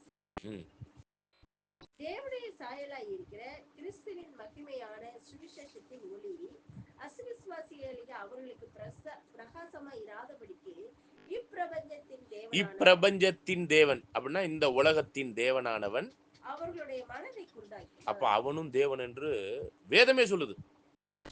அவனும் தேவன் போல தன்மையில தன்னையை காமிச்சுக்கிட்டு தேவனா இருக்கிறானா. யார் தேவன்கிறதுல குழப்பம் இருக்கு பாருங்க. தேவர்கள் அநேக தேவர் இருந்தாலும் ஒரே தேவன் நமக்கு உண்டு, ஒரே கர்த்தர் நமக்கு உண்டு எல்லாம் வசனம் இருக்கு. இதெல்லாம் நம்ம பின்னாடி போய் பார்க்கலாம். இதெல்லாம் என்னன்னா மூல உபதேசம், அடிப்படை சத்தியம். இதுலயே நம்மளுக்கு தெளிவற்ற நிலைமையில இருக்கிறோம். நம்ம குழந்தையா கூட இன்னும் பிறக்கல, குழந்தைக்குரிய ஆவிக்குரிய வளர்ச்சிக்குள்ளேயே வரல. கிறிஸ்தவ மார்க்கம் முழுவதுமே இந்த 6 உபதேசத்திலே தெளிவில்லை. அதுதான் நம்ம இதுல அஸ்திவாரத்தை மறுபடியும் போட வேண்டியிருக்கு. மறுபடியும் மூல உபதேசத்தை உபதேசிக்க வேண்டியிருக்கு அப்படிங்கிற ஒரு காரியத்தை நம்ம பார்க்கிறோம். அப்ப அதுதான் என்னது, செத்த கிரியைகளுக்கு நீங்களாகும் மனம் திரும்புதல், தேவன் பேரில் வைக்கிற விசுவாசம், அப்புறம் என்ன பார்க்கிறோம், ஸ்நானங்களுக்கு அடுத்த உபதேசம். சரிங்களா? ஸ்நானம் அப்படின்னா நம்மளுடைய வாழ்க்கையில ஆவிக்குரிய ரீதியிலையும் சரி, இந்த மாமிச ரீதியாகவும் நம்மளுடைய பிறவி அப்படின்னு சொன்னாக்க 4 பிறப்பு பிறக்கணும். 4 பிறவிகளாக நம்ம வரணும். வேதம் சொல்லுகிற உண்மையை சொல்றேன், அப்புறமாட்டி நம்ம படிக்கலாம். ஃபர்ஸ்ட் என்னன்னா, நம்ம தாயின் கருவுல ஒரு மனுஷனாக மனுஷியாக பிறந்திருக்கணும். அது ஒரு பிறப்பு. சரிங்களா? அது ஹிந்துவோ முஸ்லீமோ எந்த ஒரு மதத்திலே எங்கேயோ கடவுளே இல்லைன்னு சொன்னாலும் ஒரு மனுஷனாக பிறந்திருக்கணும். சரிங்களா? அது ஒரு பிறப்பு. அதுக்கப்புறம் இந்த சத்திய வசனத்தினால் ஜெனிப்பிக்கப்பட்டிருக்கணும், கரு உருவாகி இருக்கணும். இந்த வசனங்கள் எல்லாம் கேட்டு நம்முடைய இருதயம் மனம் மாறணும். அதுதான் மனம் திரும்புங்கிறதே ஒரு பிறவி. பழையவைகளை விட்டு புதுமைக்குள்ள வர்றதுங்கிறது ஒரு பிறவி. இந்த சத்தியத்தை கேட்டு அதற்குள்ளாக வளர்ச்சிக்குள்ள வர்றது. இது யாக்கோபு 1:18 சொல்லப்பட்டிருக்கு. அவருடைய சிருஷ்டிகளில் நாம் முதற் பலன் ஆகும்படிக்கு அவர் நம்மை சத்திய வசனத்தினால் ஜனனமாக்கினார், கரு உருவாக்கி இருக்கார். அப்படின்னா அது ஒரு கரு உருவாகுதல் இருக்கு. 2வது. 3வது, நீரினால் பிறக்க வேண்டும். 4வது, ஆவியில் பிறக்க வேண்டும். இந்த 4 பிறவியை தாண்டினோம்னா தான் நம்ம பரலோகமே போக முடியும். கிளியரா வசனம் சொல்லுது.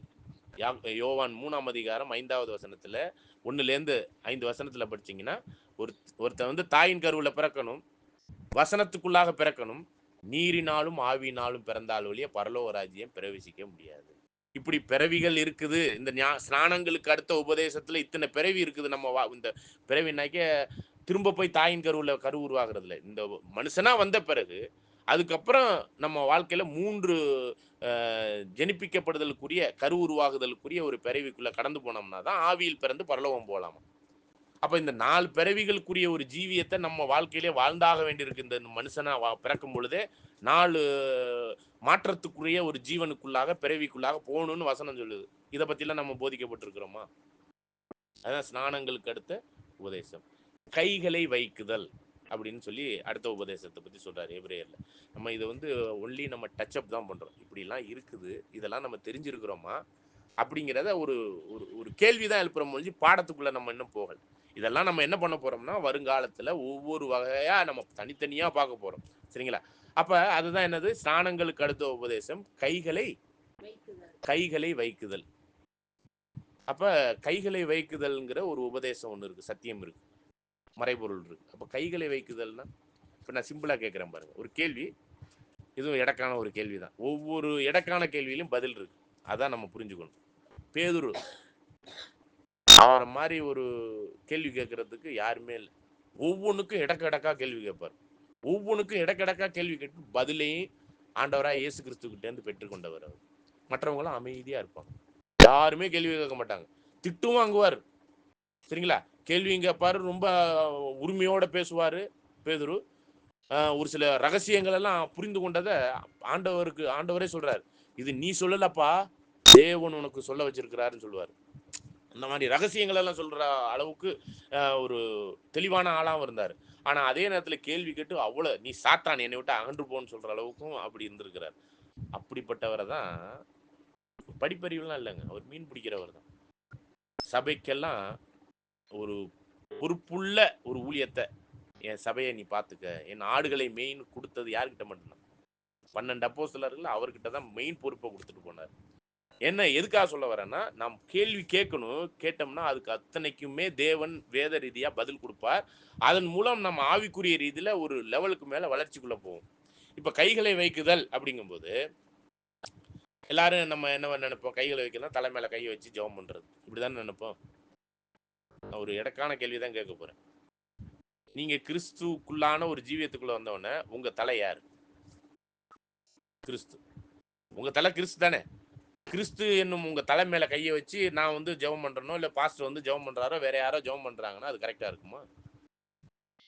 இங்க கைகளை வைக்குதல் தான் சொல்லியிருக்கு. தலை மேல கை வைங்க நான் சொல்லியிருக்கு.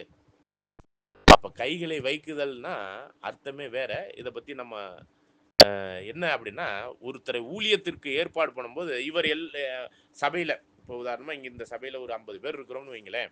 ஒருத்தரை ஊழியத்துக்கு அவர் ரெடி ஆயிட்டார், அவர் நல்லா ஊழியம் பண்றாருன்னு தெரிஞ்சிருச்சுன்னா, அவரை எப்படி அந்த ஊழியத்தை கொடுக்கணும் அப்படின்னு பார்த்தீங்கன்னா, யார் அந்த ஊழியத்தை கொடுக்கணும்?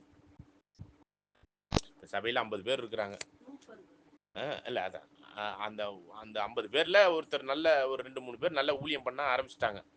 அப்படி ஊழியம் பண்ண ஆரம்பிச்ச பிறகு அவங்களுக்கு ஊழியத்தை நீங்க இந்த ஊழியத்தை கொடுங்கன்னு கொடுக்கணும் இல்லையா? அது யார் கொடுக்கணும்னு கேட்குறேன். தேவன் வந்து இவங்களுக்கு அந்த ஊழியத்தை ஊழியம் செய்ய சொல்ல அனுப்புங்க அப்படின்னு சொல்லுவாரா? இல்லை ஆண்டவர் சொல்லுவாரா? இப்போ நிறைய பேர் பாஸ்டருங்கெல்லாம் ஊழியம் பண்றாங்க இல்லையா? அந்தந்த சபைக்கு அவங்க தான் தலைவர்கள், அவங்க தான் பொறுப்பாளிகள் இல்லைங்களா? அந்த ஊழியத்தை யார் கொடுத்ததுன்னு நான் கேட்குறேன். நீங்க தான் பாஸ்டர் அப்படிங்கிற ஊழியத்தை யார் கொடுத்தது? அவங்க ஒரு போய் ஊழியம் பண்ணியிருப்பாங்க, அவங்க கொண்டாந்து சேர்த்துருப்பாங்க, அவங்க ஊழியக்காரர்னு சொல்றாங்க. அப்போ கொண்டாந்து சேர்க்கப்பட்டவங்கெல்லாம் ஆடுகளா மட்டும்தான் இருக்கணுமா? ஊழியம் பண்றதா இல்லையா? அந்த ஆடுகளும் பண்ணணும் இல்லையா? அப்படி ஆடுகள் ஊழியத்துக்கு தகுதி ஆயிட்டாங்கன்னா அந்த ஆடுகளுக்கு யார் அந்த ஊழியத்தை நீ இந்த ஊழியத்தை செய்யணும் யார் கொடுக்கறதுன்னு கேட்குறேன். தலைமை மூப்பர் தான் கொடுக்கணும், அப்படிதானே? என்னைக்காச்சும் உதாரணத்துக்கு சொல்றேன், நீங்க எனக்கு மேல வளர்ந்துட்டீங்கன்னு வச்சுக்கோங்க, நான் தான் இந்த சபைக்கு மூப்பர்னு வச்சுக்கோங்க, சும்மா ஒரு கருத்துக்கு சொல்றேன், தலைமை மூப்பர்னு வச்சுக்கோங்க, இல்ல மூப்பர் இல்ல பாஸ்டர். நீங்க எனக்கு மேல வளர்ந்துட்டீங்கன்னா உங்களை நான் வளர விட்டுருவேனா? இந்த பாஸ்டராச்சும் விட்டுருக்கிறாரா? அப்புறம் அப்புறம் அவர் கொடுப்பாருன்னா எனக்கு மேல நீ அப்படிங்கிற ஒரு விஷயம்ல எவ்வளவு ஈகோ போயிட்டு இருக்கு பாருங்க, எவ்வளவு பிரச்சனைகள் இருக்கு. அவங்கள வளரவே விடுறதில்ல, சபையை விட்டே வெளியாக்கிடுவாங்க. அப்ப ஊழியம் கொடுக்கறதுக்கான முறைமைகள்னு பைபிள்ல இருக்கு. யார் ஊழியத்தை கொடுக்கிறது, யார் ஊழியத்தை பெற்றுக்கொள்வது அப்படின்னு இருக்கு. சபையார் அத்தனை பேரும் சேர்ந்து ஊழியம் கொடுக்கணும். இவர் இந்த ஊழியத்துக்கு சிறந்தவர் அதனால கொடுங்க அப்படின்னு சொல்லி எல்லாரும் கை உயர்த்தி அவர் மேல அவர் ஊழியத்துக்கு சிறந்தவர்னு சொல்லி கை நீட்டி காமிக்கணுமா? இப்படி அவர் ஊழியத்துக்குரியவருங்க, அந்த ஊழியத்தை கொடுங்கன்னு சொல்லணுமா? அப்ப அத்தனை பேரும் சொல்லும் பொழுது அத்தனை பேரும் சும்மாவா சொல்லுவாங்க? சுயநலமாவா சொல்லுவாங்க? தேவனுடைய ஆவியில இவர் இந்த ஊழியம்லாம் பண்றாருன்னு புரிஞ்சுக்கிட்டு சபையார் அத்தனை பேரும் சொன்னாக்க இங்க பாஸ்டரா இருக்கிறவருக்கு ஏதாச்சும் அதிகாரம் வருமா? சரிங்களா? அப்ப கைகளை வைக்குதல்னா சபையார் அத்தனை பேரும் சேர்ந்து அவருக்கு அந்த ஊழியம் கொடுக்கறதா கைகளை வைத்து அந்த ஊழியத்தை கொடுக்கறதுங்கிறது. அதுக்கு பேர் வந்து கிருட்டோனியா, கைகளை உயர்த்தி அவருக்கு அந்த ஊழியத்தை கொடுங்கன்னு சொல்றாரு. சரி, தசம பாகம் காணிக்க கவனிங்க. தசம பாகம் காணிக்க யாருக்கு கொடுக்கணும்? தேவனுக்கு கொடுக்கணும். நீங்க எத்தனையோ முறை கொடுத்துருப்பீங்க, தேவன்கிட்ட போகுது. சரி, ஒரு வசனம் சொல்றேன்.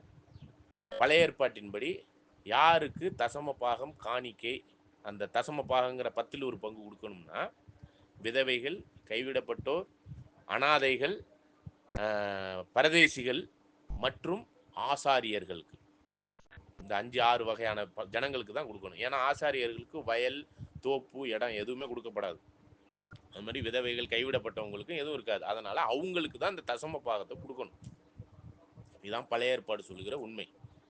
இப்ப நீங்க நான்லாம் சத்தியத்துல வந்திருக்கிறோம். இன்னைக்கு வந்து ஆசாரியர்கள் இல்லை, நம்ம விதவைகள் இல்லை.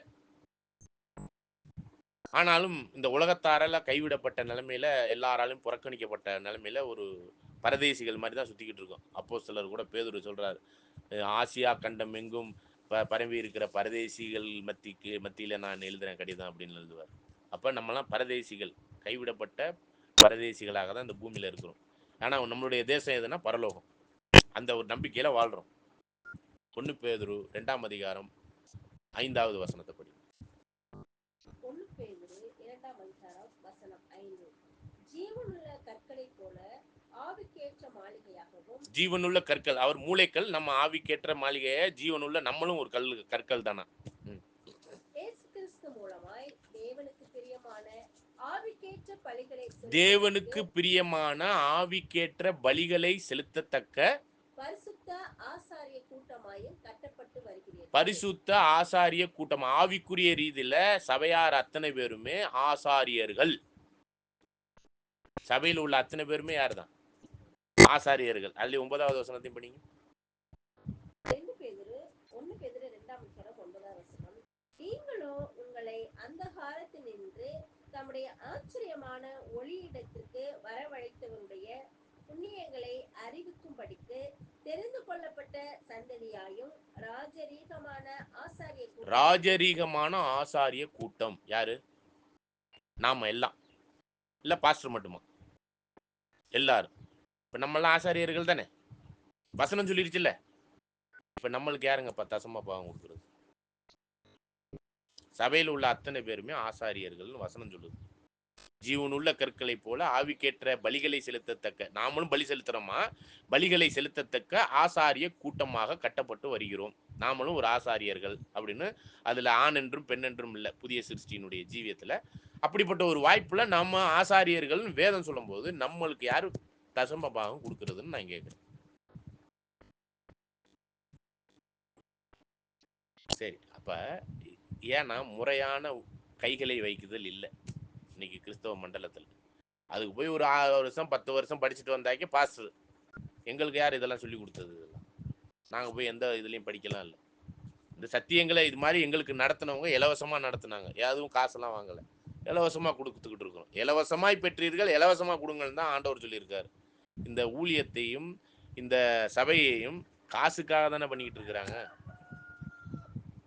அப்ப இந்த ஊழியத்தை கொடுப்பது என்பதே கைகளை வைக்குதல்ங்கிறது ஊழியத்தை கொடுக்கிறது. அது சபை தான் கொடுக்கணும். அப்ப இதுலயே தெளிவில்லாம இருக்கிறோம் பாருங்க. கைகளை வைக்கிறதெல்லாம் தலை மேல, நம்ம கல்யாணம் மேல அவங்க வந்து கையை வச்சு ஜெபம் பண்ணுவாங்களா, நம்மளுக்கு ஆசீர்வாதம் வருமா? அப்ப அம்பானி, டாடா பிர்லா, இந்த ஃபாரின்ல உள்ள யாரு இப்ப ஒருத்தர் பெரிய பணக்காரர் இருக்காரு, அமெரிக்கா பிரசிடென்ட் இப்ப பேக்கப்ல இருந்து உருவாக்குனாரு, அவர் பேர் எனாமஸ். இவங்கெல்லாம் யாரு? என்னன்னு நம்ம சொல்றது? இந்துக்கள். அவங்களாம் சரி கிறிஸ்தவன்னு வச்சுக்குவோம். இந்துக்கள்ல இன்னைக்கு டாடா பிர்லாவில இருந்து அம்பானில இருந்து இவங்கெல்லாம் இந்துக்கள்லாம் பணக்காரர் ஆக்கி வச்சிருக்கிறாரு யாரு? இதே கடவுள் தானே. தீமை செய்யறவர்கள் மேலும் நன்மை செய்யறவர்கள் மேலும் மழையை பண்றவர் எல்லாருக்கும் ஈக்குவலா தானே கொடுத்துக்கிட்டு இருக்காரு. கிறிஸ்தவங்களுக்கு ஏதாவது சிறப்பு சலுகை இல்ல அவங்க வயலுக்கு மட்டும் மழை அப்படின்னு எதுவும் இருக்கா? எல்லாருக்கும் ஈக்குவல் தானே. அப்படிங்கும்போது அப்ப தலையை கை வச்சு ஜெபம் பண்ணாக்கி நம்ம என்ன பெரிய பணக்கார ஆயிட்டோமா? இருக்கிற தோடு தொங்கட்டம் எல்லாம் நகைக்கு எல்லாத்தையும் கொண்டாந்து காணிக்கையை போட்டுருங்க. ஆனா அவங்க குடும்பத்தில் உள்ளவங்க எல்லாம் பாருங்க, ஏதாச்சும் கல்யாணம் காது குத்துன்னு போனாங்கன்னா அவங்க இருக்கிறதெல்லாம் அள்ளி கழுத்துல போட்டுட்டு வருவாங்க. இதெல்லாம் குற்றம் பிடிக்கிறதுக்காக சொல்ல வரல. ஆனா விஷயம் என்னன்னா, கைகளை வைக்கிறதுனா சபை தான் அவங்களுக்கு ஊழியம் கொடுக்கணும். இங்க நடக்கிற சபையில நாங்கள் யாருமே தசம பாகம் வாங்குறது இல்லை, காணிக்கையும் வாங்குறது. நாங்களே ஊழியம் கொடுத்து தான், நம்ம காணிக்கைகளை கொடுத்து தான் ஊழியத்தை நாங்கள் பண்ணிக்கிட்டு இருக்கோம். இதில் ஊழியர்களை ஏற்படுத்தும் போது சபையார்கள் அத்தனை பேருமே கை உயர்த்தணும். இவருக்கு இந்த ஊழியம் கொடுக்கணும், கை உயர்த்தினாதான் அந்த ஊழியத்தை பெற்றுக்கொள்ளலாம். இங்கே நடக்கிற நடைமுறையை சொல்கிறேன். இதுதான் கைகளை வைத்தல் அப்படிங்கிறது. இதை குறித்து விழாவாரியாக பின்னாடி நம்ம படிக்கலாம். இது வந்து நான் என்ன சொல்ல வரேன்னா, இதெல்லாம் பற்றிய போதனை தான் மூல உபதேசம். இந்த அடிப்படை மூல உபதேசத்திலே நம்மளுக்கு தெளிவில்லைன்னு சொல்ல வரேன். அதை மறுபடியும் உபதேசிக்க வேண்டியது இருக்கு. சரிங்களா? சரி, அப்ப கைகளை வைக்குதல். அப்புறம் என்னங்க? மரித்தோரின் உயிர்த்தெழுதல். இந்த உயிர்த்தெழுதல் எத்தனை வகைப்படும் தெரியுங்களா? உயிர்த்தெழுதல் யாருக்கு எத்தனை வகைப்படும் பாத்தீங்கன்னா, முதலாம் உயிர்த்தெழுதல்னு ஒண்ணு இருக்கு. சரிங்களா? அது வந்து முதற் பேரானவர்களுடைய சர்வ சங்கமாகிய சபையாகிய 1,44,000 பேர் தான் முதல் உயிர்த்தெழுதல்ல போவாங்க. முதல் உயிர்த்தெழுதல். சரிங்களா? இது வேதம் சொல்லுகிறது. வெளிப்படுத்தல் 20:6. சரிங்களா? முதலாம் உயிர்த்தெழுதலில் பங்குள்ளவன் பாக்கியவானும் பரிசுத்தவானுமா இருக்கிறான். அவர்கள் மேல் 2ஆம் மரணத்திற்கு அதிகாரம் இல்லை. அவர்கள் உயிர்த்து கிறிஸ்துவோடு கூட 1000 வருடம் அரசாட்சி செய்கிற பரிசுத்தவான்கள். இவங்க தான் முதலாம் உயிர்த்தெழுதல். உயிர்த்தெழுதல் 4 வகைப்படும். அதுல முதல் உயிர்த்தெழுதல் யாருக்குன்னா, ஆண்டவருடைய 2ஆம் வருகையில அவர் போய் ஸ்தலத்தை ஆயத்தம் பண்ணிட்டு வந்து கூட்டிட்டு போறேன்னு சொன்ன இந்த 1,44,000 பேருக்கு தான் முதல் உயிர்த்தெழுதல். சரிங்களா? அதுக்கப்புறம் பார்த்தீங்கன்னா, எபிரேயர் 11ஆம் அதிகாரத்துல ஆபேல், ஏனோக்கு, ஆபிரகாம், நோவா, ஈசாக்கு, அப்படியே கடைசியா தாவீது, தானியேல், கடைசியா யோவான் ஸ்நானகன் வரையும் உள்ளவங்க, அந்த பழைய ஏற்பாட்டின் நீதிமான்கள் இருக்காங்க பார்த்தீங்களா? அவங்களுக்கு ஒரு உயிர்த்தெழுதல் இருக்கு. எபிரேயர் 11:35 படிங்க. எபிரேயர் 11ஆம் அதிகாரம் 35ஆம் வசனம், பக்கம் 309. ஸ்திரீகள் சாக்கு கொடுத்த தங்களுடையவர்களை உயிரோடு எழுந்திருக்க பெற்றார்கள். வேறு சிலர் மேன்மையான உயிர்த்தெழுதலை அடையும்படிக்கு விடுதலை பெற சம்மதியாமல் பாதிக்கப்பட்டார்கள். பாருங்க, மேன்மையான உயிர்த்தெழுதல் யாருக்குன்னா, இந்த ஆபேல்ல இருந்து யோவான் ஸ்நானகன் வரையும் இருக்கிறவங்களுக்கு மேன்மையான ஒரு உயிர்த்தெழுதல் இருக்குன்னு பைபிள் சொல்லுது. சரிங்களா? இதெல்லாம் யாருன்னா, பழைய ஏற்பாட்டு காலத்தில் உள்ள நீதிமான்களுக்கான ஒரு உயிர்த்தெழுதல். அதுக்கு என்ன பேருன்னா, மேன்மையான உயிர்த்தெழுதல். மொத்தம் 4 உயிர்த்தெழுதல் சொன்னோம். ஒன்று முதலாம் உயிர்த்தெழுதல், அது 1,44,000 பேருக்கான உயிர்த்தெழுதல். அதுக்கு உரிய அடுத்த நிலைமைக்குரிய ஒரு உயிர்த்தெழுதல்னா மேன்மையான உயிர்த்தெழுதல். அதுக்கப்புறம் இன்னொரு உயிர்த்தெழுதல் இருக்கு. அது என்னன்னா, திரள் கூட்ட உயிர்த்தெழுதல். சரிங்களா? அதாவது இந்த சபை வாய்ப்புக்குரிய 1,44,000 பேர்ல நிராகரிக்கப்படுறாங்கல்ல, அந்த வாய்ப்பை இழக்கிறவங்க அல்லது அந்த வாய்ப்பை சரியான முறையில் பயன்படுத்தாதவங்க முற்றிலும் ஜெயம் கொண்டா 1,44,000 பேருக்குரிய ஒரு வாய்ப்பு. முற்றிலும் அர்ப்பணிக்கப்பட்டிருந்தா அந்த 1,44,000 பேருக்குரிய முதலாம் உயிர்த்தெழுதல். அதுல ஒழுங்கான முறையில தங்களுடைய ஓட்டத்தை அதை முற்றிலும் ஜெயிக்காம சும்மா ஜெயம் கொண்டவர்களாய் அல்லது அந்த 10 உவமையில புத்தி உள்ளவர்களுக்கு அப்படின்னா சிறப்பான ஒரு உயிர்த்தெழுதல், அதான் முதலாம் உயிர்த்தெழுதல். ஆனா புத்தி இல்லாதவர்களுக்கு நிராகரிக்கப்படுறாங்க பார்த்தீங்களா, அவங்களுக்கு ஒரு உயிர்த்தெழுதல் இருக்கு. அதுக்கு பேரு தான் திரள் கூட்ட உயிர்த்தெழுதல். இது வந்து 3வது வகையான உயிர்த்தெழுதல். அது இல்லாம இன்னொரு உயிர்த்தெழுதல் இருக்கு. அது என்னன்னு பார்த்தீங்கன்னா,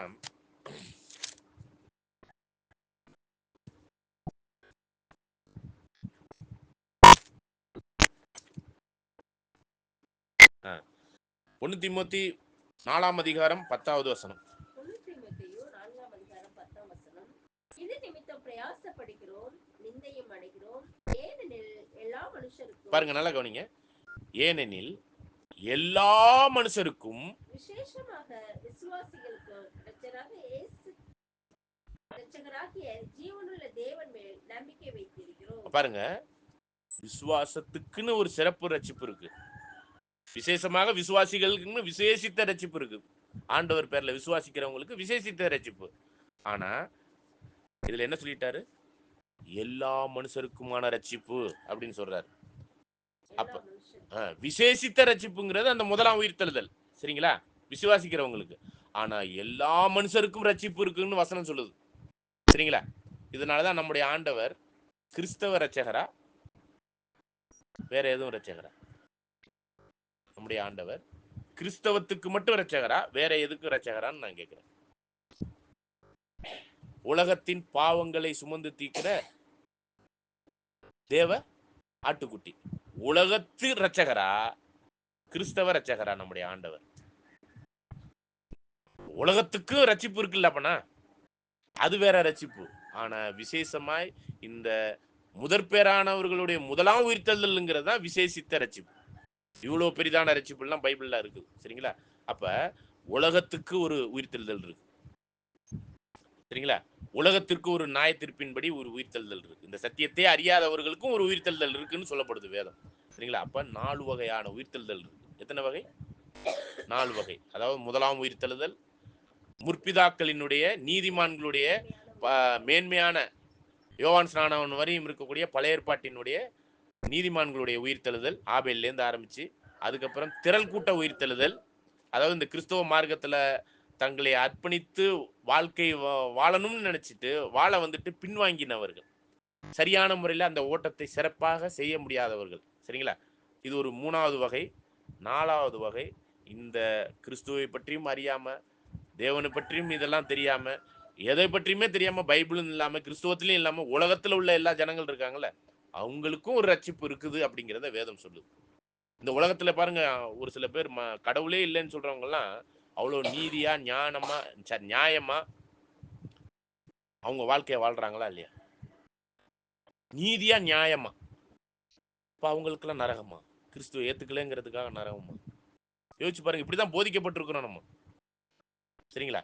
ஆனா அவர்களுக்கும் ரட்சிப்பு இருக்குங்கிறது வேதம் சொல்லுது. சரிங்களா? ஓகே. அப்ப எத்தனை வகை ரட்சிப்பு இருக்கு?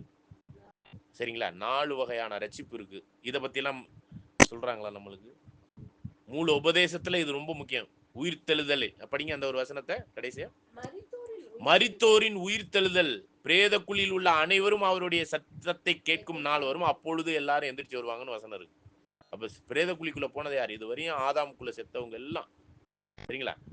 ஆதாமுக்குள் எல்லாரும் மரிக்கிறது போல கிறிஸ்துவுக்குள் எல்லாரும் என்ன பண்ணப்படுவாங்க? 1 கொரிந்தியர் 15:22 வாசிங்க. 1 கொரிந்தியர் 15:22 ஆதாமுக்குள் எல்லாம் மரிக்கிறது போல கிறிஸ்துவுக்குள் எல்லாரும் உயிர்ப்பிக்கப்படுவாங்கன்னு வசனம் இருக்கு. சரிங்களா? அப்ப எல்லாருக்குமான ரட்சிப்பும் இருக்குது அப்படிங்கிறது வேதம் சொல்லுகிற உண்மை. அப்ப 4 வகையான ரட்சிப்பு இருக்குதுங்கிறது வேதம் சொல்லுதுங்க. இதே 1 தீமோத்தேயு 2ஆம் அதிகாரம் 3வது வசனம் 4வது வசனத்தை படிச்சு பாருங்க.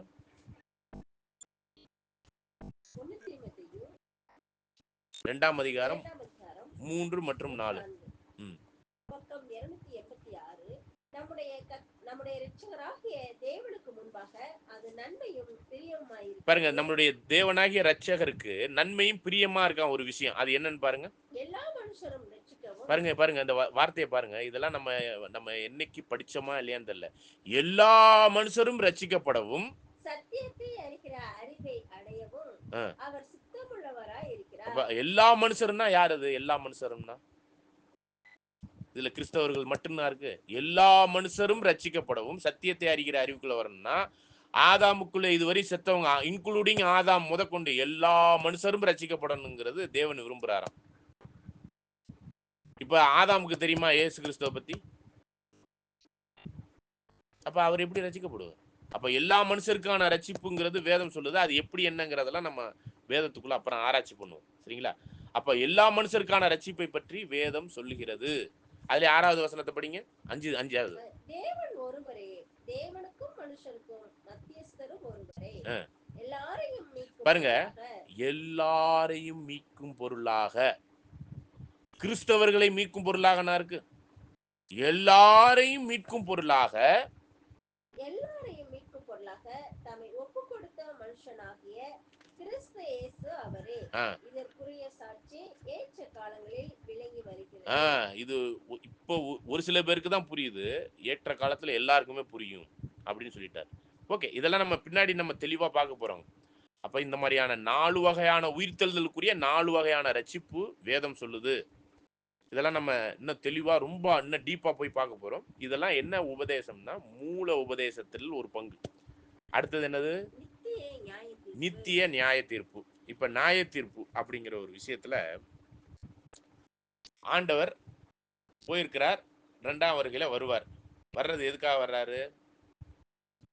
2ஆம் வருகையில எதுக்கு வர்றாரு? நியாயம் தீர்க்க தான் வர்றாரு. எதை நியாயம் தீர்க்க வர்றாரு? உலகத்தை நியாயம் தீர்க்க.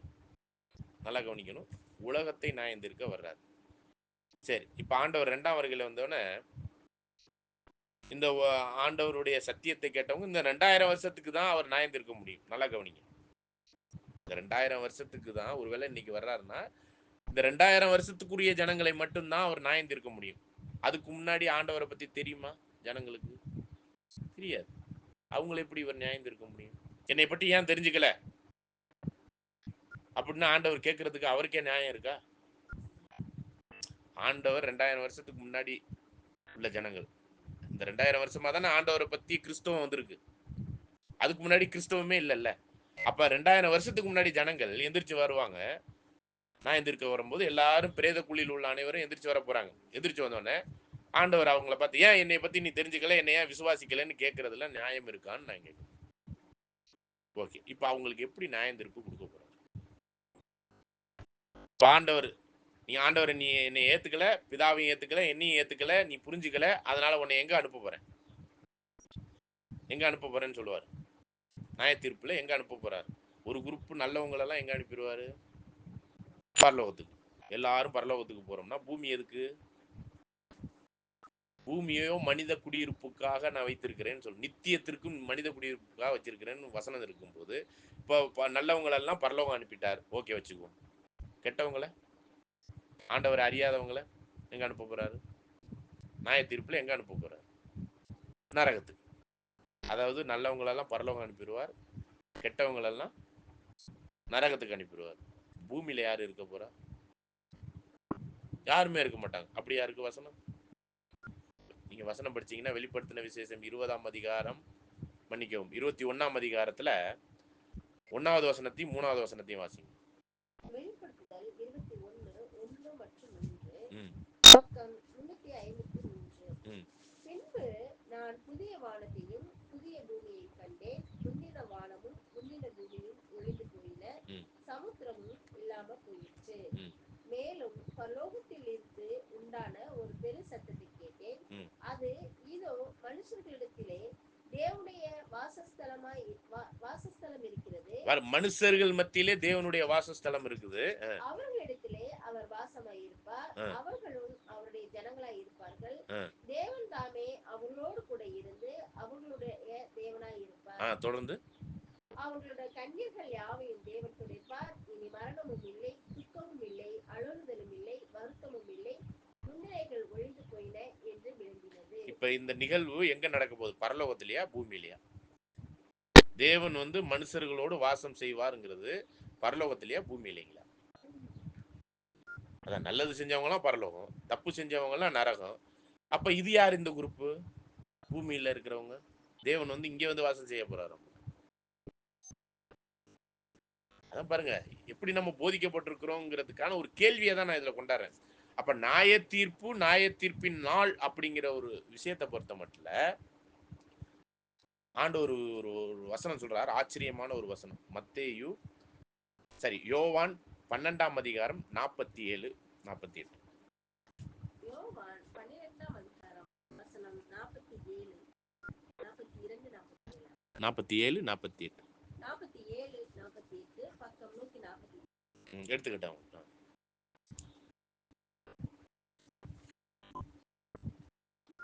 ஒருவன் என் வார்த்தைகளை கேட்டு விசுவாசியாமல் போனால், பாருங்க, ஒருவன் என் வார்த்தைகளை கேட்டு விசுவாசியாமல் போனால், அவனை நான் நியாயம் தீர்ப்பதில்லை. பாருங்க, ஆண்டவர் 2ஆம் வருகையில நியாயம் தீர்க்க போறாரு. அவருடைய வார்த்தையை கேட்காதவங்களை இவர் நியாயம் தீர்ப்பாராமா? நியாயம் தீர்க்க போறதே இல்லைன்ட்டார். அப்புறம் எப்படி ஒரு உலக ஜனங்களை நியாயம் தீர்க்க போறாரு? தொடர்ந்து வாசிக்கலாம். நான் உலகத்தை நியாயம் தீர்க்க வராமல் உலகத்தை ரட்சிக்க வந்தேன். நான் உலகத்தை ரட்சிக்க வந்தேன். நான் சொல்றது அந்த முதலாம் உயிர்த்தெழுதலை பத்தி சொல்லல, முற்பிதாக்களாகிய ஆபேல் முதல் யோவான் ஸ்நானகன் ஆபிரகாம் ஈசாக்கை பத்தி சொல்லல, திரள் கூட்டங்கிறவளை சொல்லல. உலக ஜனங்கள் இருக்கிறாங்களே, கடவுளே இல்லைன்னு சொல்ற தீகா கட்சி, இந்து, முஸ்லிம், புத்திசம், ஜெயினிசம், மற்ற உலகத்தின் ஜனங்கள் எல்லாம் இருக்கிறாங்க இல்லையா, அந்த ஜனங்களை பத்தி பேசிட்டு இருக்கார். நான் உலகத்தை நியாயந்தீர்க்கிறதுக்கு வரல, உலகத்தை ரட்சிக்க வந்தேன்னு சொல்றாரு. அப்ப உலக ரட்சகரா இல்லையா இவரு? ஓகே. அப்ப அவர் என் வார்த்தையை கேட்காதவங்கள நான் நியாயந்தீர்க்க போறது இல்லைன்ட்டாரு. அப்ப அவங்க எல்லாம் வார்த்தையை கேட்டாதான் அவர் நியாயந்தீர்க்க முடியும். வார்த்தையை கேட்டவங்களுக்கு தான் நியாய தீர்ப்பு ஒழிஞ்சு வார்த்தையை கேட்காதவங்களுக்கு நியாய தீர்ப்பு இப்ப இல்லை. நல்லா புரிஞ்சுங்க, இப்ப இல்லை. இப்ப யாருக்கு மட்டும்தான் நியாய தீர்ப்புனா, இந்த சத்தியத்தெல்லாம் கேட்டு அதன்படி நடக்கிறவங்களுக்கு தான் நியாய தீர்ப்பு. வார்த்தையை கேட்கிறவங்களுக்கு தான் நியாய தீர்ப்பு ஒழிஞ்சு நியாய தீர்ப்பு மற்றவங்களுக்கு எல்லாம் இல்லைன்றார். சரி, தொடர்ந்து வாசிக்கலாம். என்னை தள்ளி என் வார்த்தைகளை ஏற்றுக்கொள்ளாதவனை நியாயம் தீர்க்கிறது இருக்கிறது. அதாவது அவருடைய வார்த்தைகளை கேட்டுட்டு வேணாம், நான் அடங்க மாட்டேன், நான் இப்படிதான் வாழ்வேன்னு சொல்றவங்களுக்கு ஒரு நியாய தீர்ப்பு வைக்கான். சரிங்களா? கேட்டுட்டு கேட்காதவங்கள நான் நியாயம் தீர்க்க போறதில்லைன்னு கிளியரா சொல்லிட்டாரு.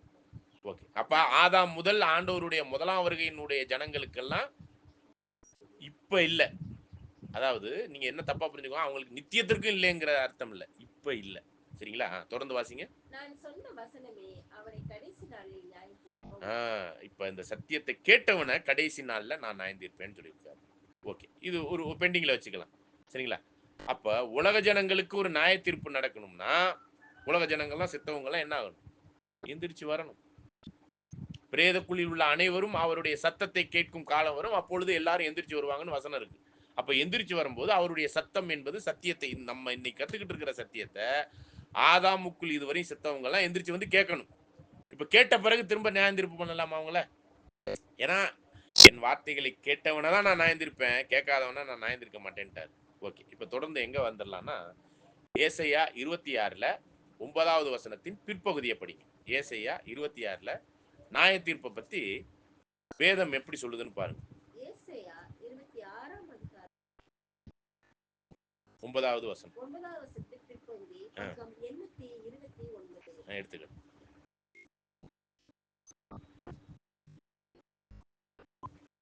நீங்க பேஜ் நம்பர் டக்குன்னு சொல்லுங்க. 829. 829. 9ஆம் வசனம் பிற்பகுதி. பிற்பகுதி. உம்முடைய நியாய தீர்ப்புகள் பூமியிலே நடக்கும்போது பூச்சிக்கட்டு குடிகள் நீதியை கற்றுக்கொள்வார். பாருங்க, இந்த பூமியில் உள்ள ஜனங்களுக்கெல்லாம் நியாய தீர்ப்பு நடக்கும். அப்படி நியாய தீர்ப்பு நடக்கும் பொழுது நீ நரகத்துக்கு போ, மோட்சத்துக்கு போகணும் இல்ல, ஃபர்ஸ்ட் என்ன சொல்லி கொடுக்கப்படும்? நீதியை கற்றுக்கொள்வார்கள்.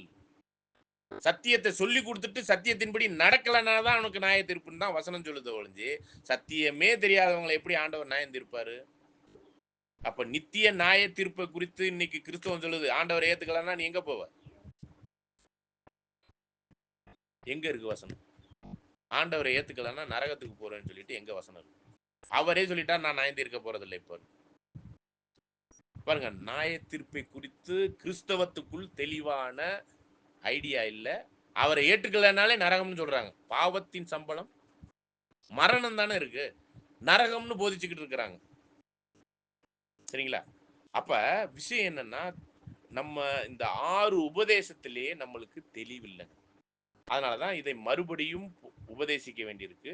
இப்படி மறுபடியும் அஸ்திவாரத்தை தெளிவா ஸ்ட்ராங்கா போட்டுட்டோம்னா அதுக்கப்புறம் நம்மளுக்கு ஒரு ஒரு ஒரு வீடு கட்டுற போது ஸ்ட்ராங்கான அஸ்திவாரத்தை போட்டுட்டா அதுக்கப்புறம் பேத்து விட்டு திரும்ப போட வேண்டிய அவசியம் இருக்கா?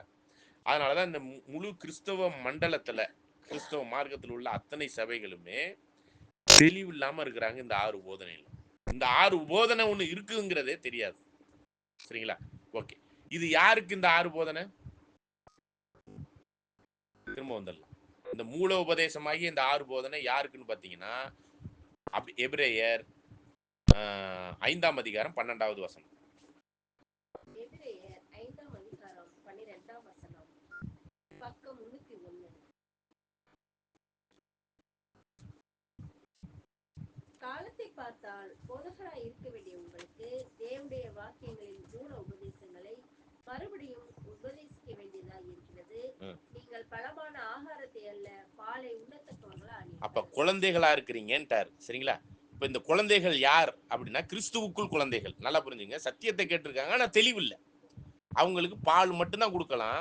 பாலாகாரங்கிறது எதை அடையாளப்படுத்துதுன்னா, இந்த மூல உபதேசங்களை தெளிவா புரிந்து கொள்வது தான் பாலாகாரம். சரிங்களா? ஓகே, 1 கொரிந்தியர் 3ஆம் அதிகாரம் 1 முதல் 4 வசனத்தை வாசி. 1 கொரிந்தியர் 3ஆம் அதிகாரம் வசனம் 1 முதல் பக்கம் 228 எடுத்துக்கிட்டோம். மேலும் சகோதரரே, நான் உங்களை ஆவிக்குரியவர்கள் என்று எண்ணி உங்களுடனே பேசக்கூடாமல் மாம்சத்துக்கு உரியவர்கள் என்று கிறிஸ்துவுக்குள் குழந்தைகள் என்றும் எண்ணி பாருங்க, ஆவிக்குரிய ரீதியில முழுசா வளர்ந்துட்டீங்கன்னு நான் உங்களை நினைச்சு நான் உங்களுக்கு இதெல்லாம் சொல்லல. நீங்க எல்லாம் கிறிஸ்துவுக்குள் குழந்தைகளா இருக்கிறீங்க. இந்த கொரிந்து பட்டணத்துல உள்ளவங்க எல்லாருமே கிறிஸ்துவுக்குள் குழந்தைகளா தான் இருந்திருக்காங்க ஒழிஞ்சு முழு வளர்ச்சிக்குள்ள வரல. அவங்களுக்குள்ள ஆவியின் வரங்கள் இருந்துச்சு, அன்பை பத்தி அங்கே போதிக்க வேண்டியிருந்துச்சு. 1 கொரிந்தியர் 13ஆம் அதிகாரம் எல்லாமே கிறிஸ்துவுக்குள் வளரா நிலைமையில தான் இருந்திருக்கிறாங்க அந்த கொரிந்து பட்டணத்தார். அதனாலதான் உங்களுக்கு நான் ஆவிக்குரியவைகளுக்குரிய விஷயத்துல நான் பேச முடியல. ஆனா கிறிஸ்துவுக்குள் நீங்கள் என்னவா இருக்கிறீங்க எண்ணி உங்களுக்கு பேச வேண்டியதா இருக்குது. தொடர்ந்து வாசிங்க.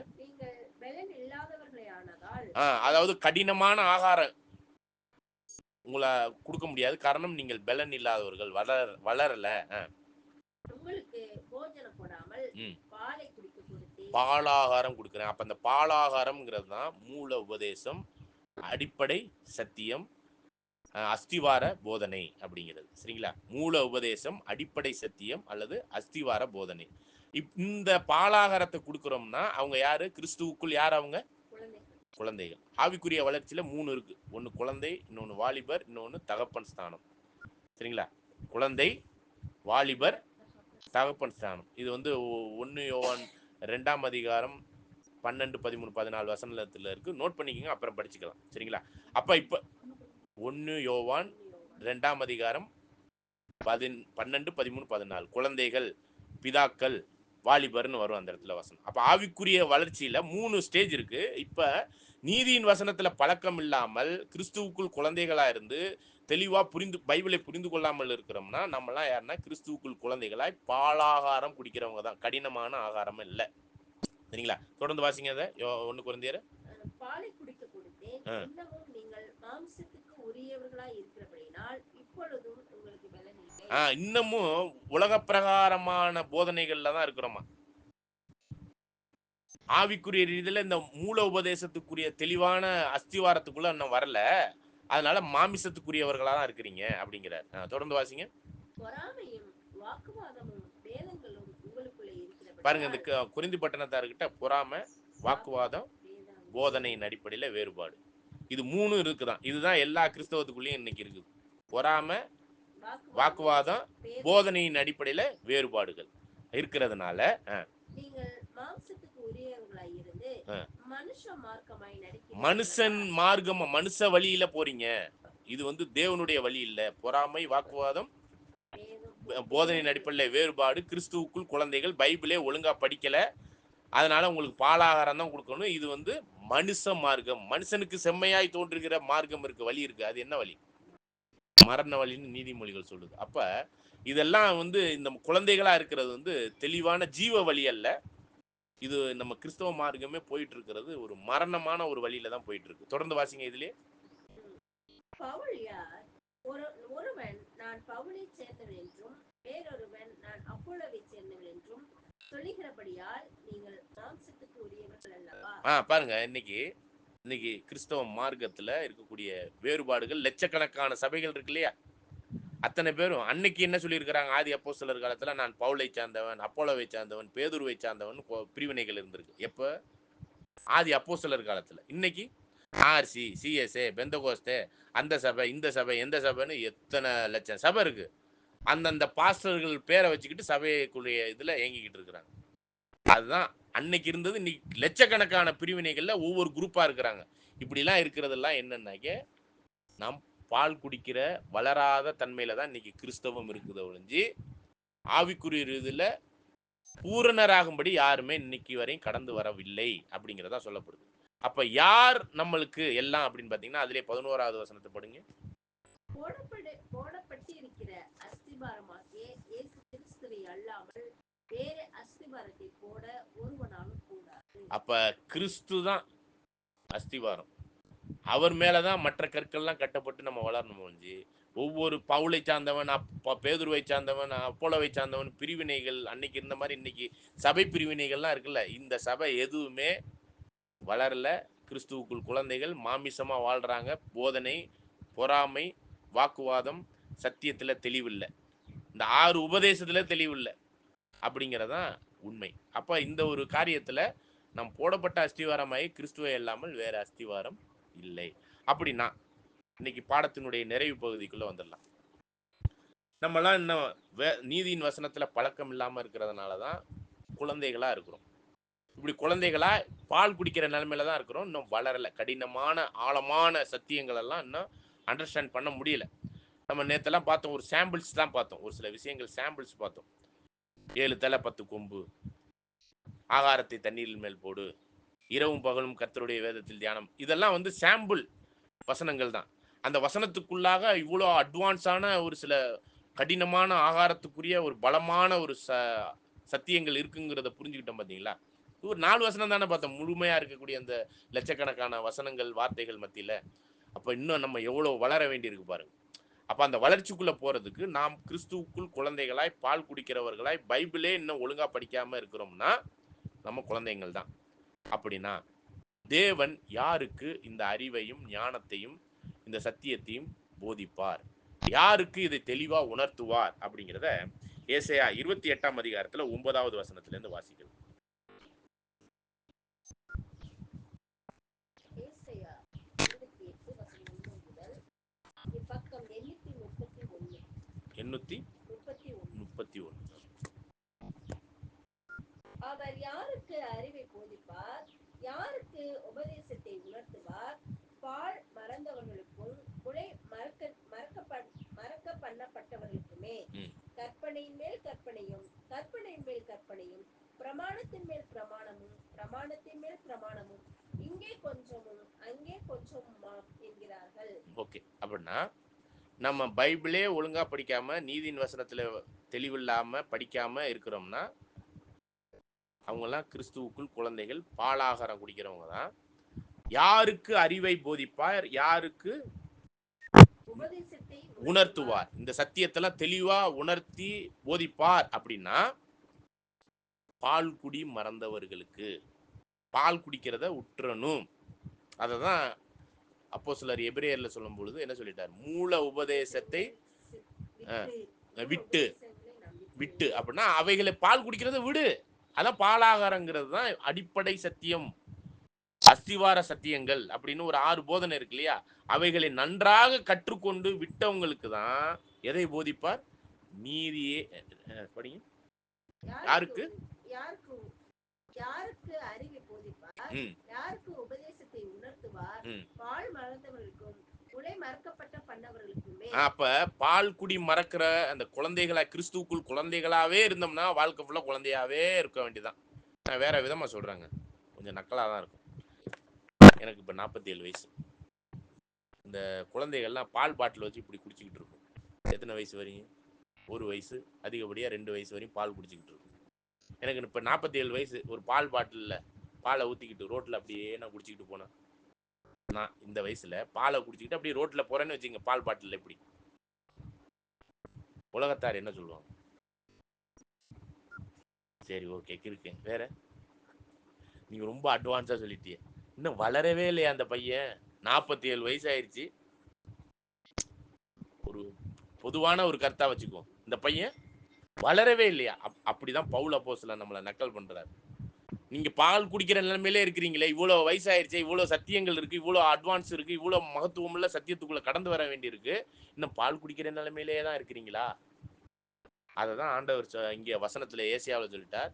யாருக்கு அறிவை உணர்த்துவார், யாருக்கு உபதேசத்தை புரிய வைப்பார்னா இந்த பால் குடி மறக்கணும். மூல உபதேசத்தை அதாவது தெளிவா அண்டர்ஸ்டாண்ட் பண்ணிட்டு அடுத்த லெவலுக்குள்ள, அதாவது ஏபிசிடி கத்துக்கிட்டீங்கன்னா அதுக்கு அடுத்த லெவலுக்குள்ள உள்ள வளர்ச்சிக்குள்ள வாலிபரை தாண்டி முதிர் வயதுக்குரிய அந்த ஒரு தன்மையில நன்மை தீமை இன்னதென்று பகுத்தறிகிற லெவலுக்குள்ள வரணும்.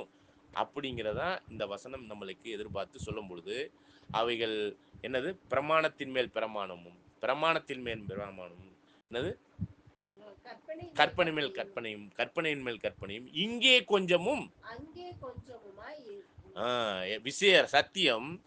இங்கே கொஞ்சம் சத்தியம், அங்கே கொஞ்சம் சத்தியம். அந்த 2 சத்தியத்தையும் சேர்த்து பார்த்தாதான் தெளிவான சத்தியம். அதான் ஜோடி வசனம். அந்த ஜோடி வசனத்துக்குரிய ஒரு விஷயத்துல நம்ம இப்ப இந்த பாலாகாரத்தை விட போறோம்னா ஜோடி வசனத்தை பார்க்க ஆரம்பிச்சிட்டோம் இல்லையா நேத்தையில இருந்து. அப்பனா நம்ம என்ன ஆகிட்டு இருக்கோம்னா பாலாகாரத்தை விட்டுட்டு கடினமான ஆகாரத்துக்குள்ள கடந்து வர போகிறோம், வந்து கொண்டு இருக்கிறோம்னு அர்த்தம். ஆவிக்குரிய வளர்ச்சியில குழந்தைத்தனத்தை விட்டுட்டு இன்னும் அதற்குரிய நல்ல வளர்ச்சிக்குரிய கடினமான ஆகாரமாகிய நன்மை தீமை இன்னதன்னு பகுத்தறியக்கூடிய அந்த வளர்ச்சிக்குள்ள, வாலிபத்துக்குரிய ஒரு வளர்ச்சிக்குள்ள நம் வரப்போறதனுடைய அஸ்திவாரம் தான் வசனத்தின் ஜோடி வசனங்களை தேடி வாசித்தல். இந்த தேடி வாசிக்கும் போது அறிவை உணர்த்துவார், உபதேசத்தை புரிய வைப்பார். தொடர்ந்து வாசிக்கலாம் பாருங்க ஏசாயாவில். பரியாச உதடுகளினாலும் அந்நிய பாஷையினாலும் இந்த ஜனத்தோட பேசுவார். பாருங்க, இந்த பைபிள் ஃபுல்லா பால் குடிக்கிறவங்களுக்கு பரியாச உதடு அந்நிய பாஷையா தான் இருக்குதான். இன்னைக்கு இருக்கிற கிறிஸ்தவ மண்டலம் முழுவதும் ஆதியாகமம் முதல் வெளிப்படுத்தல் வரையும் படிக்குதுங்க. படிச்சா அது அத்தனையுமே அவங்களுக்கு என்னவா தான் இருக்கு? அந்நிய பாஷை. புரியுதுங்களா? பரியாச உதடுனா ஆங்கிலத்துல ஸ்டம்பரிங் லிப்ஸ் அப்படின்னு சொல்லப்படுது. ஸ்டம்பரிங் லிப்ஸ் அதாவது குளறின பேச்சு அல்லது தடுமாறின பேச்சு.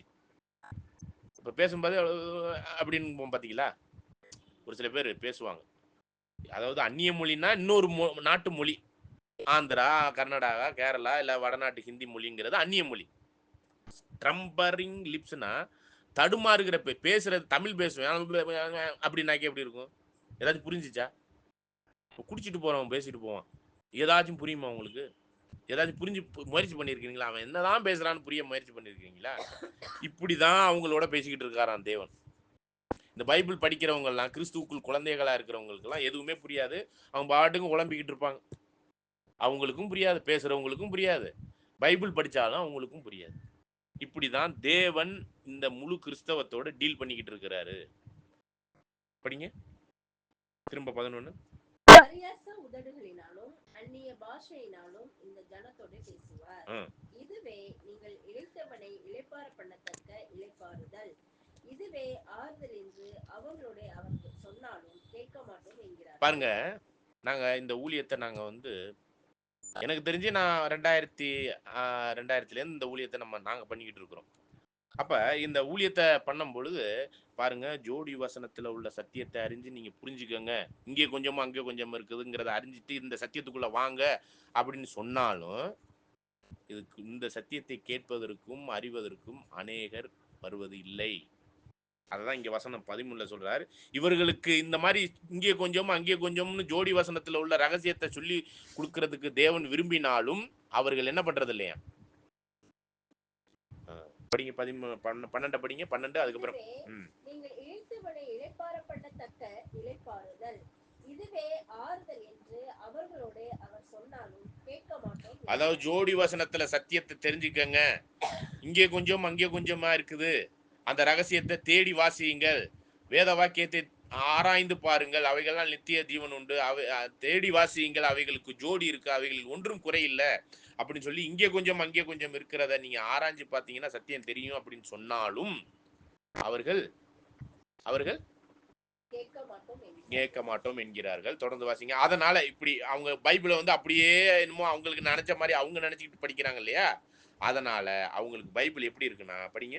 ஆதலால் அவர்கள் போய் பின்னிட்டு விழுந்து நொறுங்கு படிக்கும், சிக்குண்டு விடுபடு படிக்கும். கர்த்தருடைய வார்த்தை அவர்களுக்கு கற்பனையின் மேல் கற்பனையும், கற்பனையின் மேல் கற்பனையும், பிரமாணத்தின் மேல் பிரமாணமும், பிரமாணத்தின் மேல் பிரமாணமும், இங்கே கொஞ்சமும் அங்கே கொஞ்சமுமாய் இருக்கும். ஆகவே இங்க பைபிள்ல தேடி வாசிக்காம ஜோடி வசனத்தோடு தேவாவிக்குள்ளாக இந்த சத்தியத்தை தேடாத வரைக்கும் அவர்கள் சிக்குண்டு பிடிபட்டு நொறுங்குற மாதிரி தான் இருக்கும்.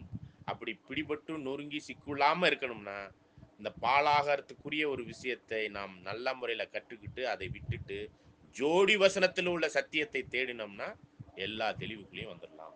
சரிங்களா?